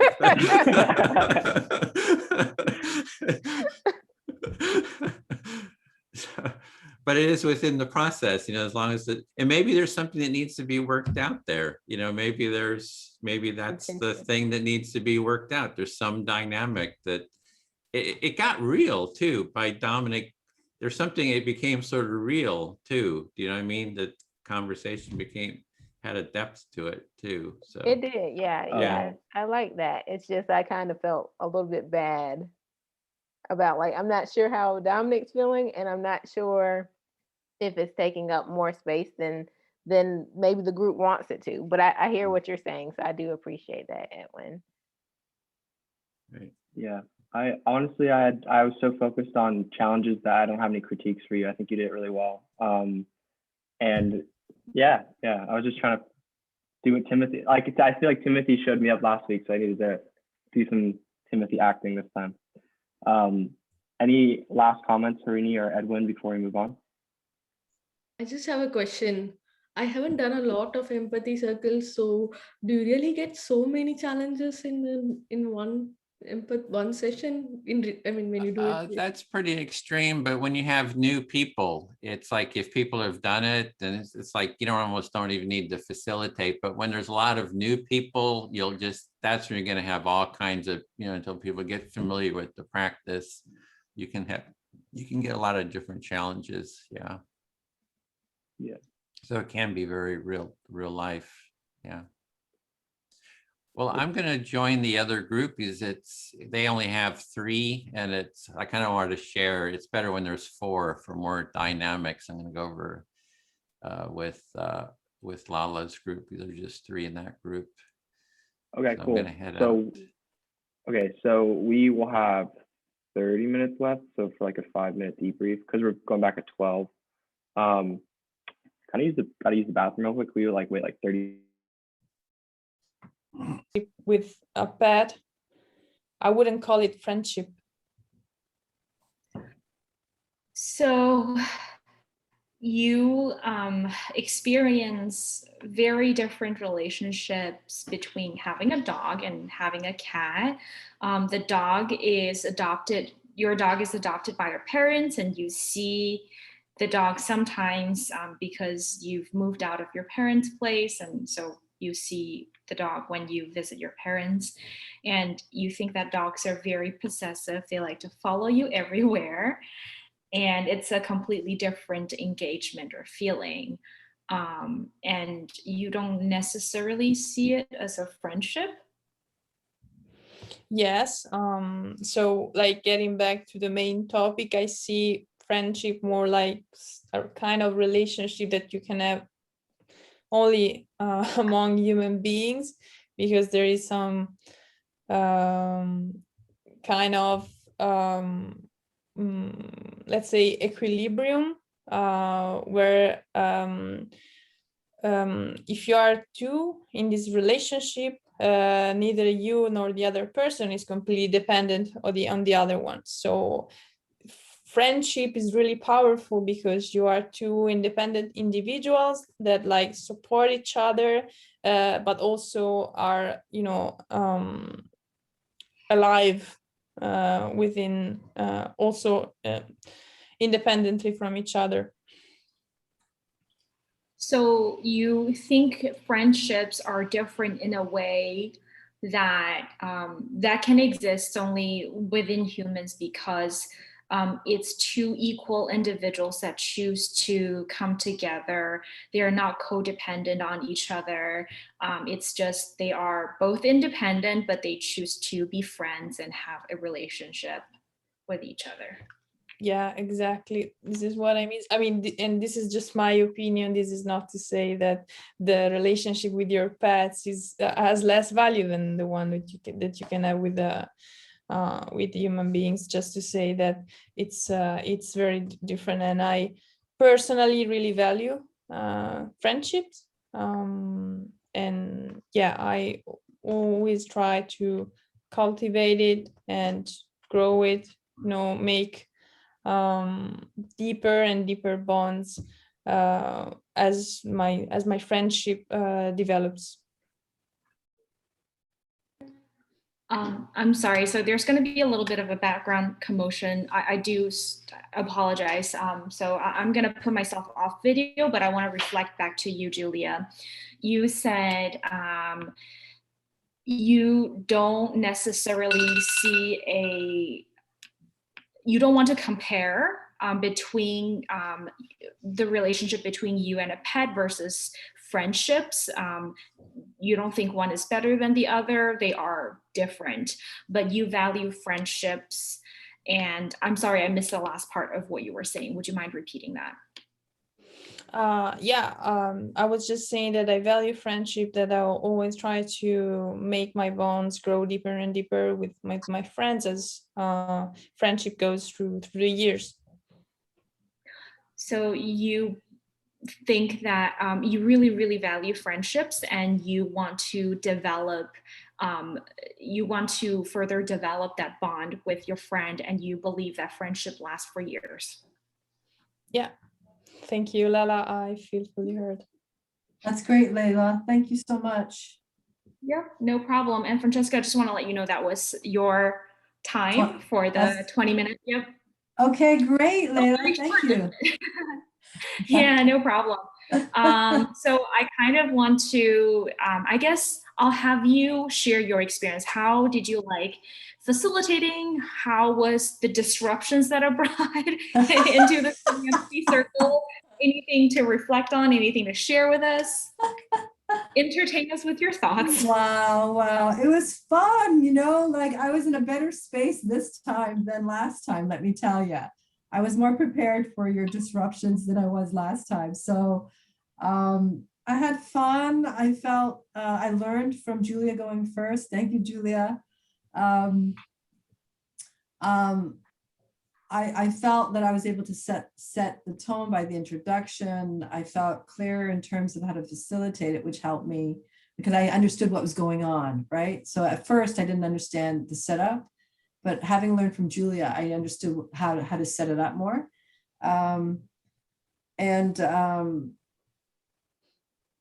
Yeah, I mean, your disruptions were pretty disruptive, right? So, you know, I had to approach it with a sense of humor. I try to remind myself that maybe this isn't really going to happen, right? But maybe it will happen, right? So I tried to approach it with a sense of humor and with patience, and I felt like I did that. And I probably could have done things better. Always things could be done better, you know, in hindsight. But I mean, in the moment, I think we do the best we can. And yeah, I felt okay. You know, I felt okay with how it went. Yeah. I'm glad that I didn't trip you up. And, you know, I was trying to be really creative and wild for a moment there. I really enjoyed just bringing all the creativity into making all this crazy disruptions, but I'm glad it was well received and you took it with grace and you were able to kind of carry on facilitating. So that was really good. Julia, what did you think? Okay, so I really liked how you did how you gave instructions, because you did it in some like interactive way, like for example asking who wanted to be the speaker before completing, like to say the instructions. So this, you know, kind of, I think it helped, because maybe it's even difficult to follow all the instructions, you know, for participants, because it can last 2 or 3 minutes, and you know, people attention can like divergence and so on. So I think the interactive way was a good idea. Also like how you reacted like very smartly when you said when Lala was asking for more time in her turn, and you said that disruptions took time away from her, and it wasn't it wasn't the case to take away more time also from the other participants. So I think it was really like you just reflected for a bit and thought about the smartest way to answer that, and I really liked it. And yeah, no, one last thing that I also at the part when Lala mentioned she had the call, so that was an emergency call. There I was really worried, because I was like, where this is going, like you know, if someone interrupts and is going to tell you, oh, but this was an emergency. I mean, I think you need to really be like careful about what you're saying, because you don't know what that person is experiencing at the other call. I think the best disruption there would have been Lala starting to cry or something like that, and you know, that would have been like next level of yeah. But I think next level of go ahead, Julia. But I think you managed that also really well. Thank you. Yeah. So I want to say that my favorite part of your response, Francesca, was when you said, oh, I can't gather my thoughts. I have to think back to what I was saying. And then you went on to kind of reinforce the point about disruptions can really stop a person going along their internal journey of, you know, kind of processing their own thoughts and sharing their own thoughts. That was really important to highlight, because not only did you correct my behavior, but you also highlighted why that was disruptive and why it's not constructive to having an empathy circle. So not just saying, oh, you shouldn't have done that, but also say, oh, this was disruptive, not just to the entire structure, but also to me in my internal exploration of my personal journey.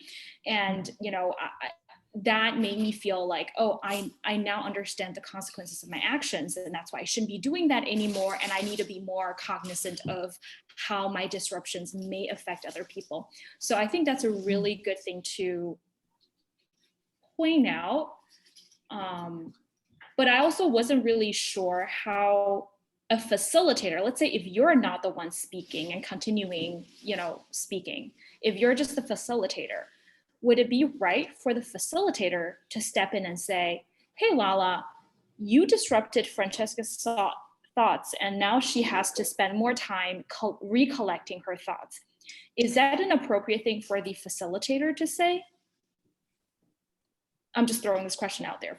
Well, you know what I would do is I would probably, that's a really good point. I would probably highlight it after it's over, like after that 5-minute segment is over, so if the speaker was having a difficulty, right? Mm-hmm. I wouldn't correct or bring it up then. I would correct it after that 5-minute segment and say, just, I just want to highlight that, did you guys notice how it was difficult for, so-and-so to recommence? So that's the impact of disruption. And it would be more of, you want to put your finger up, Edwin? Yeah, go ahead, finish. No. So yeah, so that's, if I would use it as a moment, right? Because every moment is a moment to learn and to bring more awareness as to how it all works, right?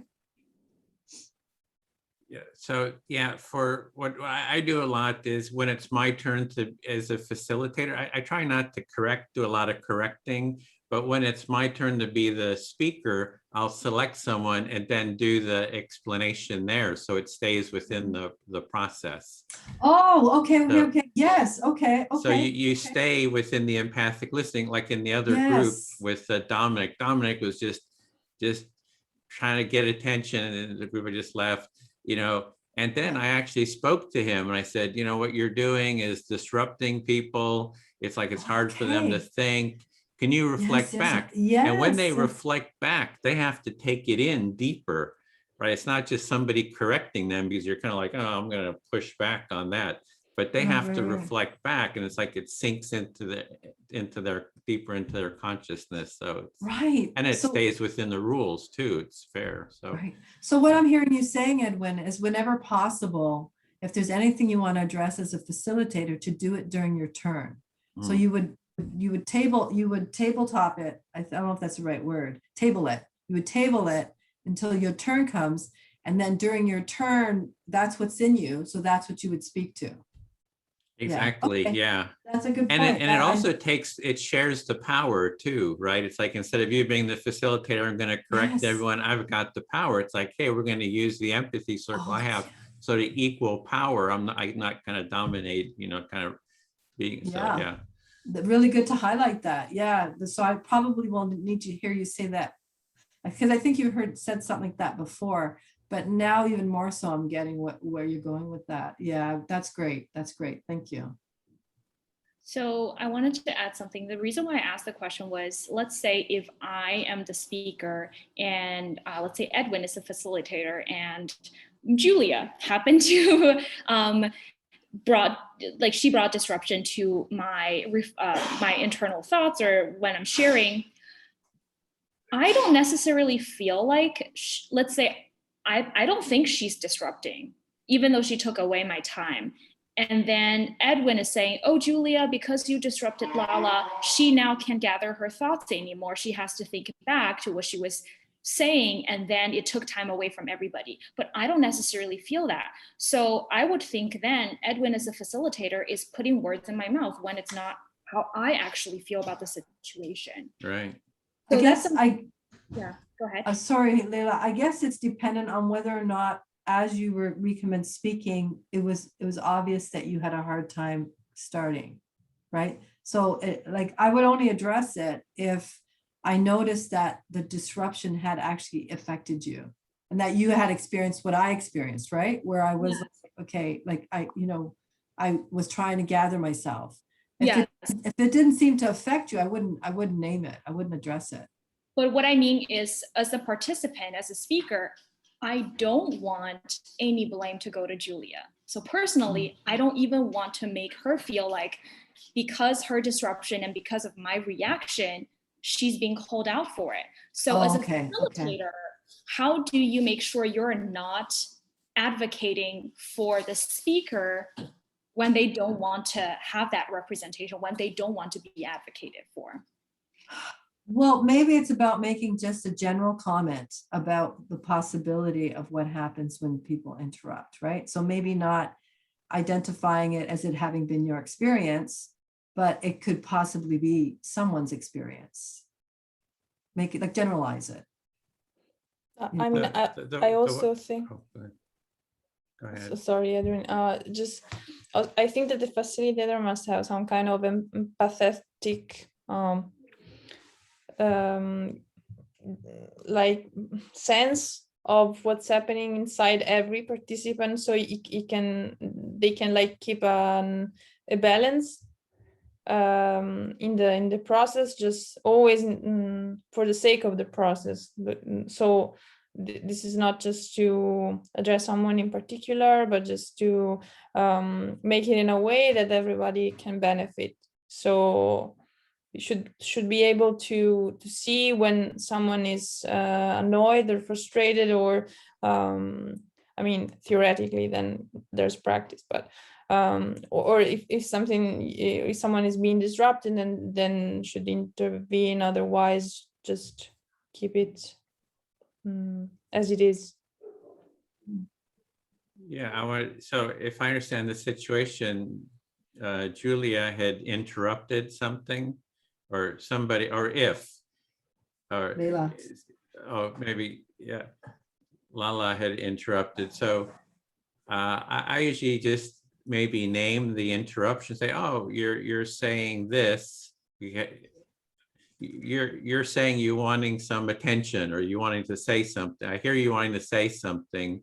So I just reflect back so the essence, so I empathize, and then I say, you'll get a chance to speak when it's your turn, and just bring it back to the structure. So it's reflect back what the person has done to the best, and sometimes it's hard, reflect back so that they know that they've been heard, and then just bring it back into holding the structure, and you'll get a chance when it's your turn. So it's always just coming back into the structure. So I don't know if that's sort of fitting with what the issue was here. I think so. And I do have a quick proposal, because I did bring a lot of disruptions to the table today. I was thinking, how does everyone feel about just taking the next 18 minutes to do just empathy circle, really focusing on speaking and listening and reflecting, and have some quality undisrupted time? Sure. Okay. Cleans the palate. So are you complete at giving me feedback though? Like, is there anything else that I need to hear or might be helpful? We're good? I don't have any more feedback. I think Julia brought up a lot of really great points. I talked about something that really stood out to me that I really thought was wonderful. So yeah, don't have any other feedback from me. Great. Okay, good. Thank you. Okay. So for the last session, who wants to lead? Who wants to facilitate? No disruption from me. Okay, I'll facilitate. I could use the practice. Okay. Okay, so who would like to be the speaker? I'll speak. Okay, and I was already a listener, so who would like to be a listener for Edwin? I would choose Lala then. Okay, okay, sure. Oh, okay. I'll. And how much time do we have, Lala? We have about 17 minutes. Okay. Should we do 3 minutes each? Sounds good for me. Okay, 3 minutes. Okay. Yeah, so I was in the other group. Usually when there's 3 people in a group, it's it's good to have 4. So just for the energy. So that's why I popped in here, as I mentioned that I would just, but it sounds like you were doing really great together. So it sounds like you're really having a really good learning experience. So you were just in the other group, and you think normally it's really nice to have 4 people in a group, but we had 3 people, but once you joined, you felt that there was a good energy in our group, and it seemed like we were doing well. Yeah, and just to name, I feel a little bit like I have a little bit of a headache right now. I had this morning, I don't know if anybody else has ever had that experience. You have these this thing where you get it's almost like you get these lights and like geometric patterns in your eyes, and which it's like, it's happened to me several times, happens to my partner too. And it's like, you can't even, for an hour, you just can't even really focus on anything. You just got all these weird lights. It's sort of like related to migraines or something. So I had that this morning, and now I've got a bit of a headache. So just wanted to share with where I am. So, Edwin, you're not feeling too great right now, because you were experiencing some, you were seeing some shapes and geometric shapes and colors. And so usually it goes on about an hour or so. And you said you and your partner have both experienced that, and you think it's related to migraines. So it's making you not feeling like yourself or fully present at the moment. Yeah, but I really enjoy, I just so much enjoy the learning. It's like I came into this room and just the energy, the learning energy. I mean, it's just like a bath in just energetic. And it was in our group too. We just were having a lot of fun. So I just love that energy, that learning energy.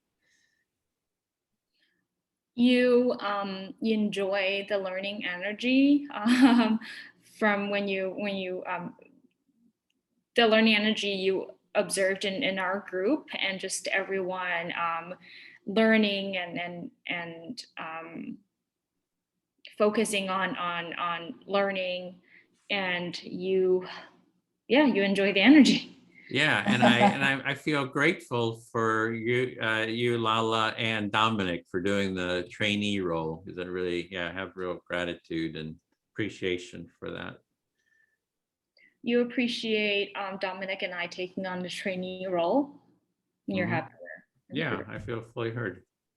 You feel fully heard. Okay, great. So that's about 10 seconds left. So, so Lala, you're now the speaker. Who would you like to pick to listen to you? Julia, would you be my listener? Yeah, sure, Lala. Thank you.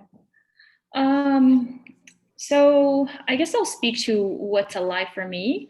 What's alive for me this week is stress. I feel overwhelmed, and I feel very, very stressed. And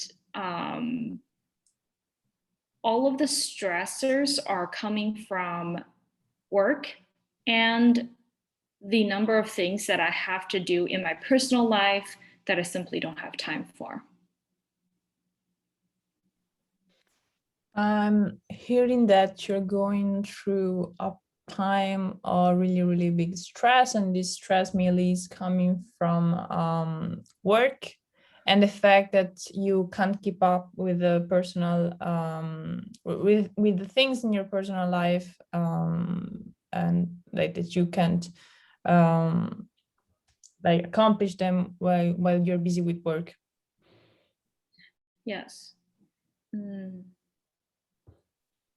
Yeah, I feel overwhelmed. I feel stressed.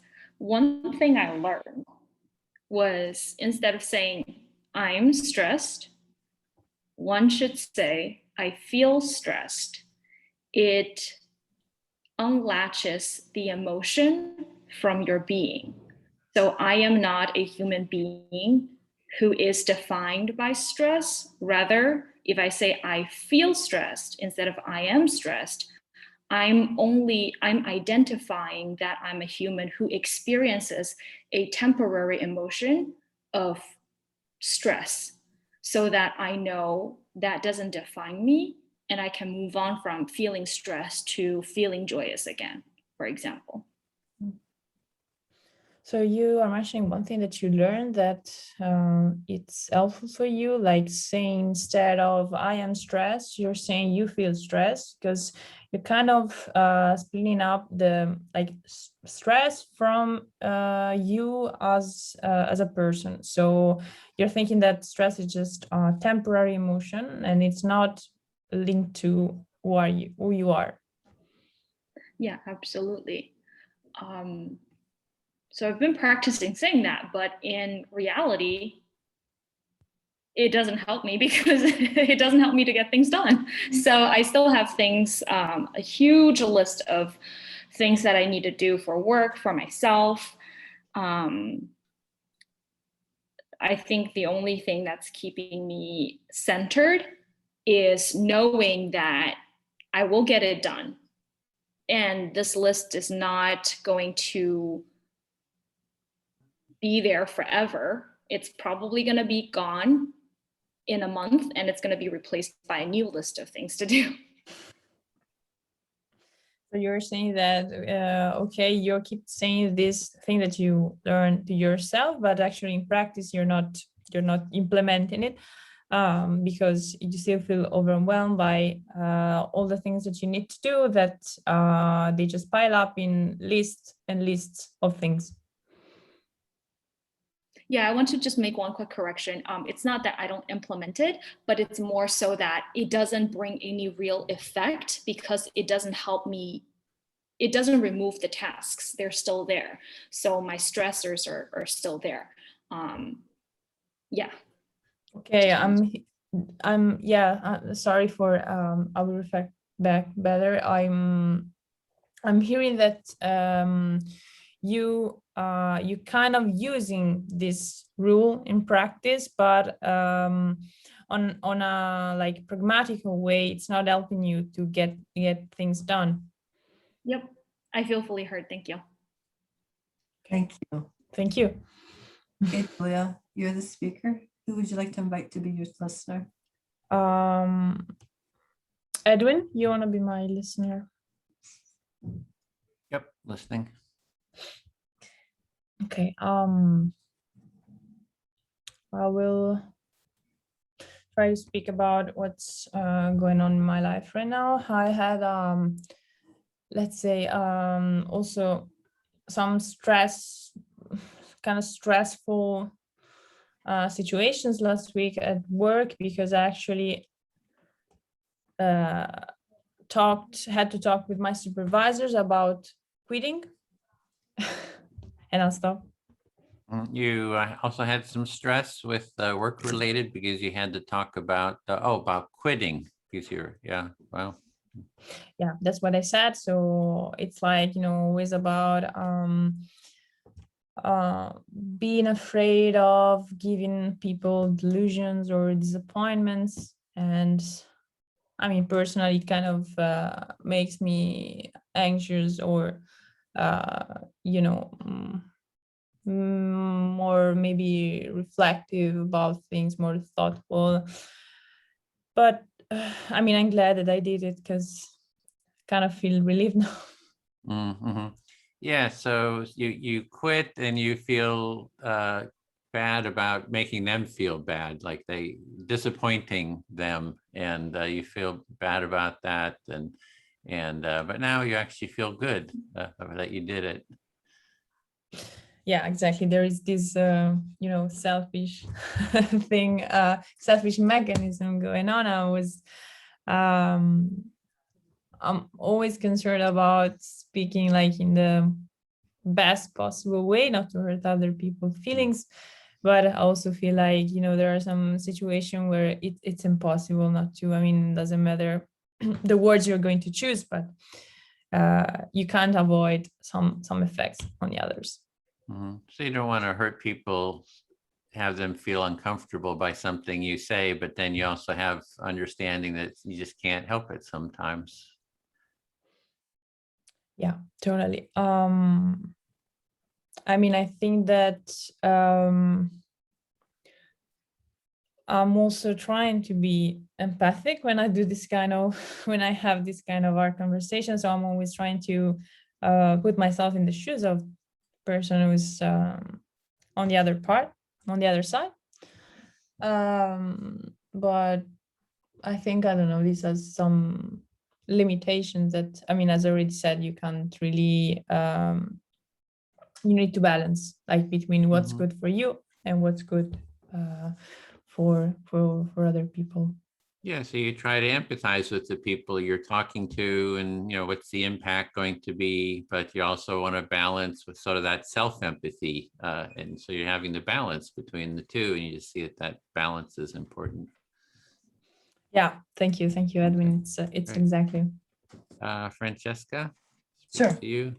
Yes. Yeah, I don't have too much to say, and I noticed that you didn't have a turn yet, so yeah. Want me to speak? No, I just want to get reflected first. Okay, so you don't have too much to say, and you notice that I haven't spoken much. Yeah, there was one thing I did notice is that you were telling people that they were now speaker and that they could select their listener. For a group that's already pretty familiar, you don't really need to do any facilitation. It's like I would Okay. just, so as a recommendation, I'd Relax. say just, relax. Yeah. I really. No, if yeah, you I just hear you reflect that say- back. I if hear you you just, say. I'm hearing you saying that you noticed that I was probably over facilitating, that I could have relaxed, and because everyone's familiar with the process, I don't have to be specific in letting people know, what role they need to be engaged in. And I also wanted to model mentioning that within the empathic listening process, which is what I'm Right, doing right. now. So I just wanted to model that Yes. too. So Yes. I hear you expressing that you wanted to model it within the empathic listening model, which you're doing now. yeah, feel very heard. Thank you. Yeah. Okay. And so, okay. So I guess I get to speak for a moment then. So maybe for a minute and 50 seconds. So I appreciate the feedback that I just heard from Ed. Oh, actually, a listener. Lala, will you be my listener? Yes, I will. Mhm. Yes. Okay. So I really appreciate the feedback I got from Edwin, and it was helpful. And yet, what comes up for me is, I guess I was just kind of practicing. It was an opportunity to practice because I haven't had my own empathy circle. So it's kind of good for me to actually practice doing it, because this is a place where we can practice. So I'm appreciative of the feedback. And yet I also wanted to name that it was an opportunity for me to just use my voice and make the skills automatic. So you appreciate Edwin providing you the feedback. At the same time, you recognize that being the empathy circle, it's a learning opportunity, and it's also an opportunity to practice facilitation. So while the feedback from Edwin is much appreciated, you also recognize that this is your opportunity to practice and learn. Yes, yes. And yeah, I don't know that anything else comes up around that. Yeah, my time is almost up anyway, so I think I'll just stop there, and I will. It's a minute and a half according to my clock before we go But back. Are you giving me a minute and a half before we go back? Mm-hmm. But I thought maybe we could just talk before we go back. Do we have a minute and a half left? Mm-hmm. Yeah, so if anyone wanted to share or talk, right, as opposed to, yeah, me getting cut off during my sharing. You would like everyone else to share because you don't feel like you have anything else that you want to share. No, I just felt like I didn't want to get cut off while I was sharing. So I thought, I thought I was just taking a minute and a half from Edwin's 3 minutes, because Edwin had about a minute and a half. And we were doing 3-minute cycles. Right? Yeah. You thought you were taking a minute and a half away from Edwin. No, like I thought Edwin was going to get 3 minutes and he spoke for a minute and a half according to my time. So I thought I just had a minute and a half to complete the 3 minutes. Yeah. Should I reflect on that as well? or we just We probably better stop because we're going to close the room. So yeah, a loop of reflecting? we're getting into, I didn't know that you were reflecting me. I was like, it's feeling kind of odd. What's reflecting? Because I was like, you know what? I guess I should keep on reflecting until the end of the minute. So Layla, I noticed that you changed your shirt and you put your hair up. It's a totally different casual look than what we first had with you, yeah? No. It's the same shirt. I just put my hair up. I think Oh, the color. you just put you. Yeah, because Oh. I had to move. My husband was like moving in and out. He was getting ready to leave, so I didn't want him like moving around in the background. So I just wanted to move away and be able to still be, present. Yeah. Okay, so it's the hair. The hair made you look even more casual. Oh, thanks. Yeah, this is my daily look. I actually hate having a lot of hair in my face. So usually when I'm working during the day, I have it up. Yeah. Okay. Yeah.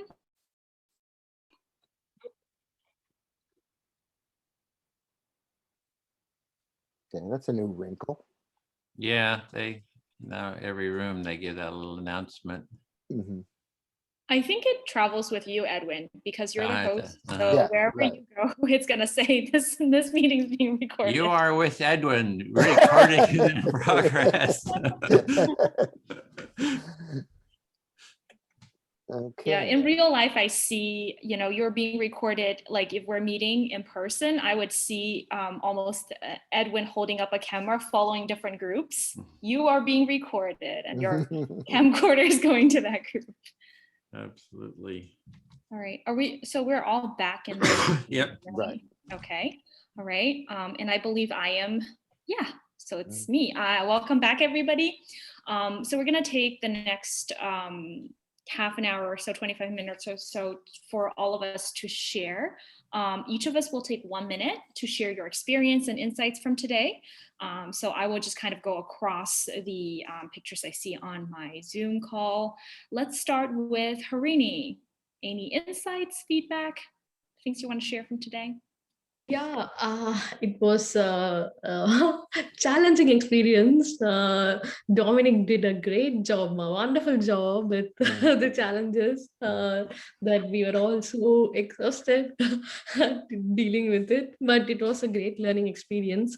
I think it was a good preparation for real challenges that we might face in empathy circles.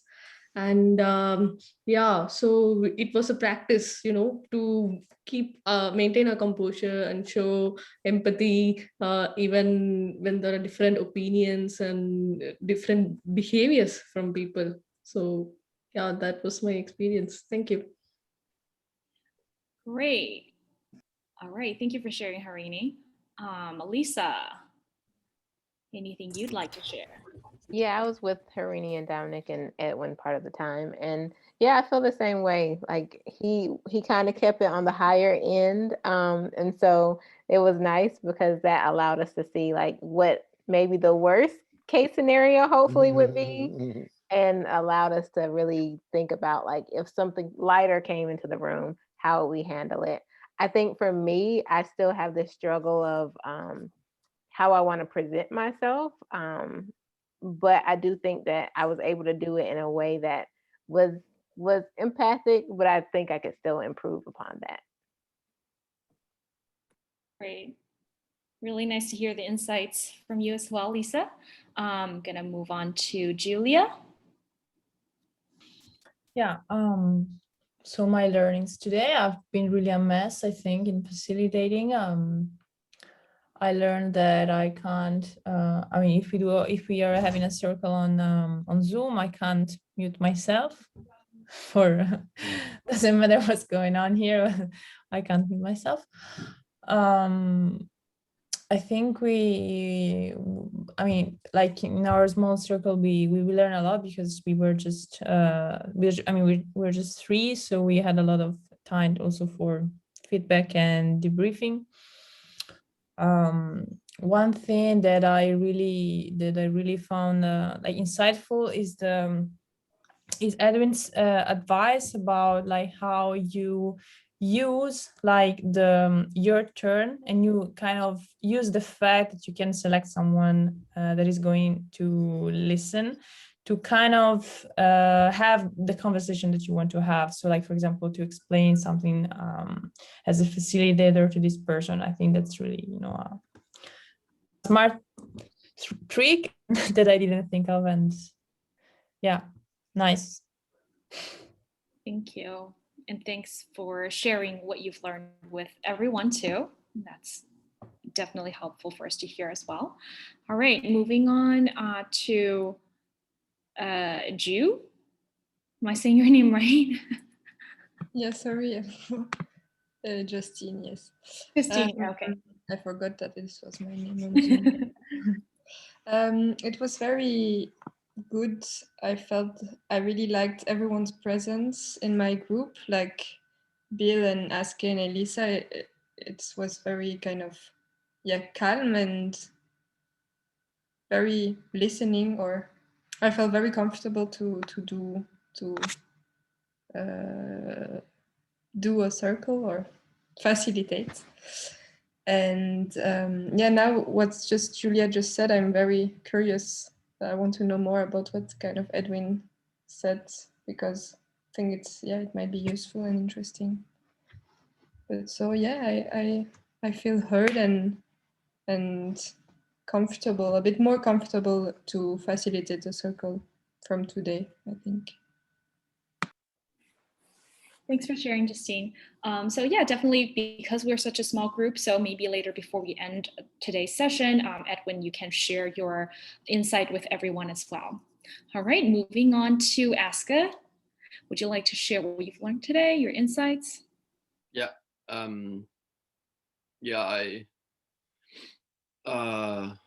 I learned more about how to take the time, to manage the timing of the group, and also about how to maybe to phrase or to pick a topic or a theme, and then how to be as a facilitator or authentic, like it's a role, but it's also you in the role, so it's not, you have to figure out how you as a facilitator are, and then Bill also gave some good stuff to Justine about how to take it into her job, some empathy tips. Yeah. Great, lots of learning from everyone. Thank you for sharing, Aska. All right, I'm going to move on to the next person, Francesca. You know it's your cue. You're already waving at me. So the correction that Edwin provided was actually an aha. Like, I know he'd mentioned it before, but it's he talked a little bit about power, and as a facilitator we do have power, but we don't want to overuse our power, and so we want to neutralize it by using our speaking opportunity in the Empathy Circle time to address whatever comes up in the circle. So I felt that was really good. It was really clear and a very good instruction or direction to give. And then so the facilitator becomes part of more of the process and becomes less visible. And so as opposed to corrections outside of the context of the speaking. So I really appreciated that comment. And I had a lot of fun with Lila. She was very disruptive, and I was in the space where I could handle her disruption, and I felt like my feathers were not ruffled, and I felt like I came out of this ordeal feeling more confident and for Julia, who for going first and, you know, struggling through some of the challenges and my ability to be able to learn from her challenges. So, you know, that's why I often don't want to go first. I prefer to go second or last. So that was my experience. Thank you.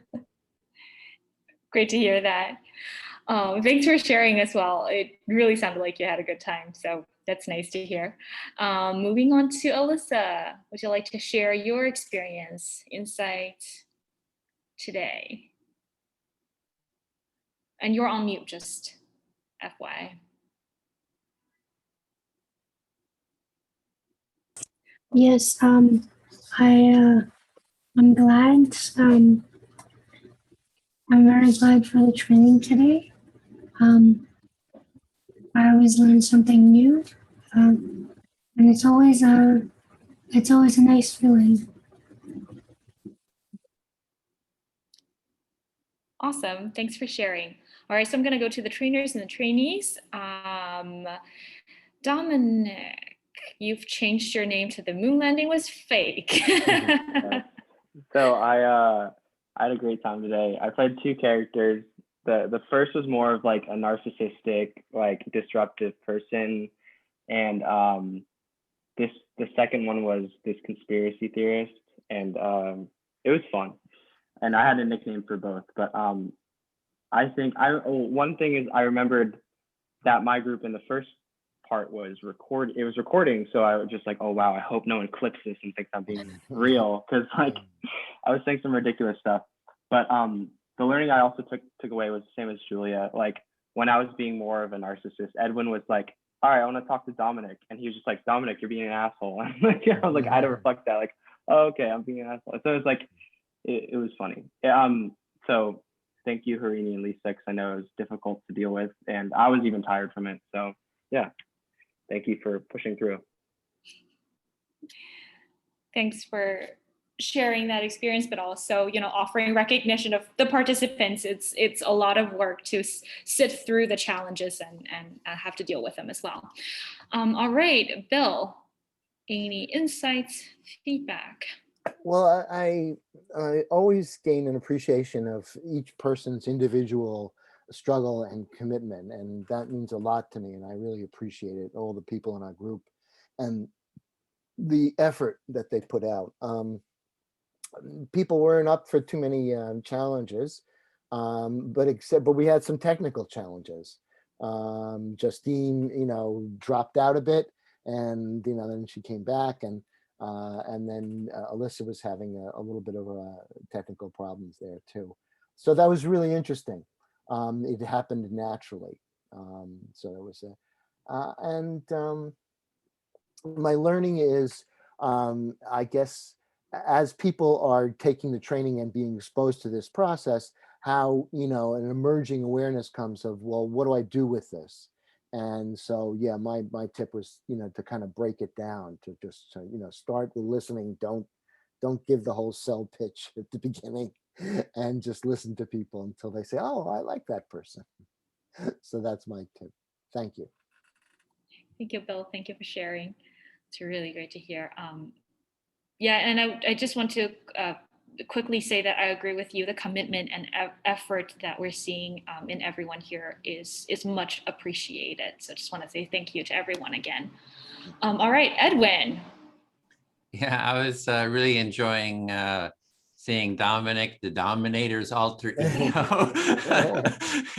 That was great. This is a good reason to become a trainee, is because you get to kind of vent your alter egos, be really nasty and disruptive. You know, we're always, at least myself, oh, I want to be kind of kind and gentle, but to really let out all your kind of nastiness is a lot of fun. And it really helps in the training too. And it does, is you get these really challenges and you kind of overcome them, you get some tips and some support. It will help when you go into the, you know, the circles, actual circles, you'll know that, oh, I was able to handle this, you know, you'll have more confidence. So the practice definitely does help. And the question that was posted, Francesca did an excellent job of explaining that answer to that. So thanks for that. So that's it. Great, thank you, Edwin. And I'll take a moment to share as well.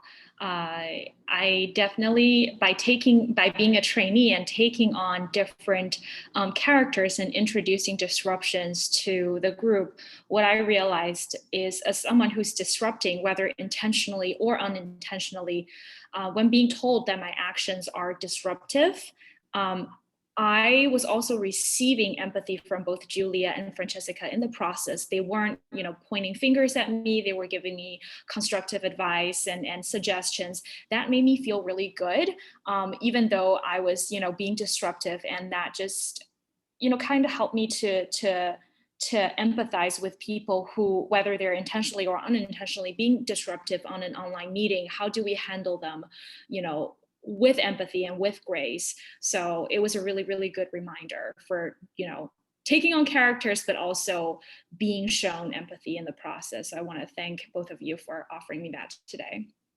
So that's it. I now will pass it on to, I actually don't remember. Who should I pass it on to? Is it Bill or Edwin for close? Bill. All right. Okay.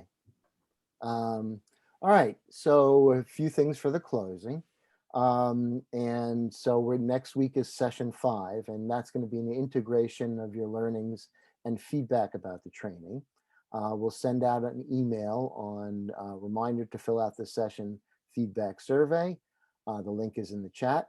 Hold an empathy buddy call, which is by now most of you are familiar with, but if other people are just looking on the video, where you just have a one-to-one reflective listening with a partner, and if you can, facilitate an empathy circle. And also next week we're going to kind of revisit the culture of empathy, the values, openness, mutuality, empathy, of course, and care. And we're actually trying to build a culture of empathy. So think about how that goes. How does that flow? How does the experience of the empathy circle promote those values? Or maybe you have a different value. It's not meant to be an extensive or this is it, but sort of like an opening to a new kind of way to relate to each other. So think about that. And I would like you to post one feeling that you have in the chat. And I see we do have a bit more time, so I'm going to just turn it over to Edwin to basically make any final comments or to address things or share anything that he wanted to share. Yeah, I just wanted to mention about the promoting the training. So we have one more session, then we'll have several open drop-in empathy circles. So you invite your friends, let them know about the training so we can set up the next cohort. And also think if you would like to become a trainee too, you can take the training again a second time. People always mention that they learn a lot taking it multiple times, and you can go at your own pace. If you feel, oh, I would like to become a trainee, you can be doing like Lala and Dominic, you start presenting some of the training, facilitate the breakout rooms, and you do that a few times and become a trainer, and hold your own trainings too, because we really want to support you in doing that, and to just spread the practice as widely as possible. So just kind of give you a heads up to think about that, and we'll be talking about it more next week too, about what you want to do next. I think that's all I have for Lisa. Any questions? Yeah. Yeah, I had a question about integration. Does that mean we'll be listening to y'all, or will we be doing empathy circles? Like, what does that look like for next week? Yeah, we'll be doing empathy circles just to talk about what kind of has come up for you, kind of what you liked about the training, kind of any issues. So it's an empathy circle with no challenges, and we'll spend the full time probably just in 2 or 3 empathy circles talking about just whatever is sort of alive for you, what you're wanting to do next with the training, any other questions you have. So just sort of integrating.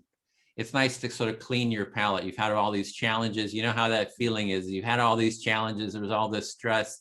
We come together. We just have a nice, clean, enjoyable connecting period to sort of integrate everything. So we don't leave you with a bunch of anxiety. So, yeah. So is there anything else? Yeah, Francesca? So I just wanted to share, I had a moment in our group when Lala interrupted me. And like, instead of empathizing with me, she just kind of threw it back, like in terms of her experience, right? And I had a moment where I was like, it felt really off. Like, it felt like this is not what's supposed to be happening here. But it was deeper, it was actually deeper than that, because I feel like having practiced these empathy circles for like several weeks now, it's almost like my nervous system is kind of getting used to the empathic response. Mm-hmm. And so when I didn't get it, my system was kind of shocked. I was like, okay, and it's really interesting. Like, I found it really, really interesting. And it's one of the things I shared with my group, and Lala was like, whoa, that was really profoundly significant. And so it's almost like being empathized with is becoming more normal system. So that when someone doesn't respond back empathically, it feels jarring. It feels like something's not right here. Just wanted to share that. And that's just in a short period of time. Like, I haven't even been doing this that long. So I just wanted to share that. And I don't know if that's anybody else's experience when they go out in the world. Oh, thank you, Justine. Yeah, but that a culture of empathy, like, this is where we're heading, right? So this is great. Thank you so much. And I'm so glad to be a part of this. This is really great. Thank you. Okay, unless there's something else or another question, we do have a little bit more time. We'll do jazz hands. Oh, Justine, sorry. Yes, can you or Edwin or someone share what you said a bit more, or explain a bit more what you said about kind of talking about something that you feel in the circle and you can address it when it's your turn to talk or something? Oh, yeah. I was mentioning that Justine Francesca had really sort of spoken to that in her. So she was saying that instead of correcting someone as the facilitator, if you can, when it's your turn to be the speaker, select that person. Like Dominic was being, very disruptive. So I wasn't a facilitator, but if I was a facilitator, I chose him. And I said, hey, you're being a narcissist, you're being an asshole. So instead of correcting him, like as a facilitator, I spoke to him within the rules of the empathy circles. I didn't, take extra power to be outside of the process. And I spoke to him and I, told him how I felt about what he was doing, even more harshly than I might have, I was kind of enjoying the kind of giving him a hard time. So, so yeah, the core is what Francesca had mentioned. Really explained it really well. To when it's your turn to speak, to share the corrections, to the. Yeah, but I wasn't sure what it meant. Like, but you can actually talk to the person about how you feel about how they kind of behave, maybe. Yeah, so instead of Dominic being disruptive, I kept him on. You can keep him on track. Say, oh, just to keep within a little bit of correction. But then when it's your turn as facilitator, you can go into depth. For example, say, well, it's really important, Dominic, that you stay within the process because it's disruptive. It really hurts. Other people might feel that their time is being taken. And then he had to reflect it. So, okay, I'm hearing that this is disruptive. Instead of just correcting him, oh, this is disruptive, and then you go on. It's like you come back and explain it to him. And by reflecting it, you have to take it in more deeply. And his attitude kind of changed. Maybe you could say something about that, Dominic, real quick. Like, what was the impact of that? Well, I remember you're like, you're being an asshole. And I said, okay, yeah, you're being an asshole. You're like, no, you, Dominic, you're being an asshole. I go, oh, Dominic's being an asshole. So it was like it broke past the defenses in that. So actually it did, I was like, okay, it did work a lot. It's kind of like, I tell the story, like there was a salesperson called on the phone and, they were trying to sell me something. And I said, yeah, I'm not interested. And they would just keep going and going at it. And then I said, I'm not interested. Can you tell me what you heard me say? And they said, I hear you say you're not interested. And then they hung up. There's something about when the person has to reflect back what you're saying is it sinks into their body somehow and they get the message, so yeah, that's kind of part of it too.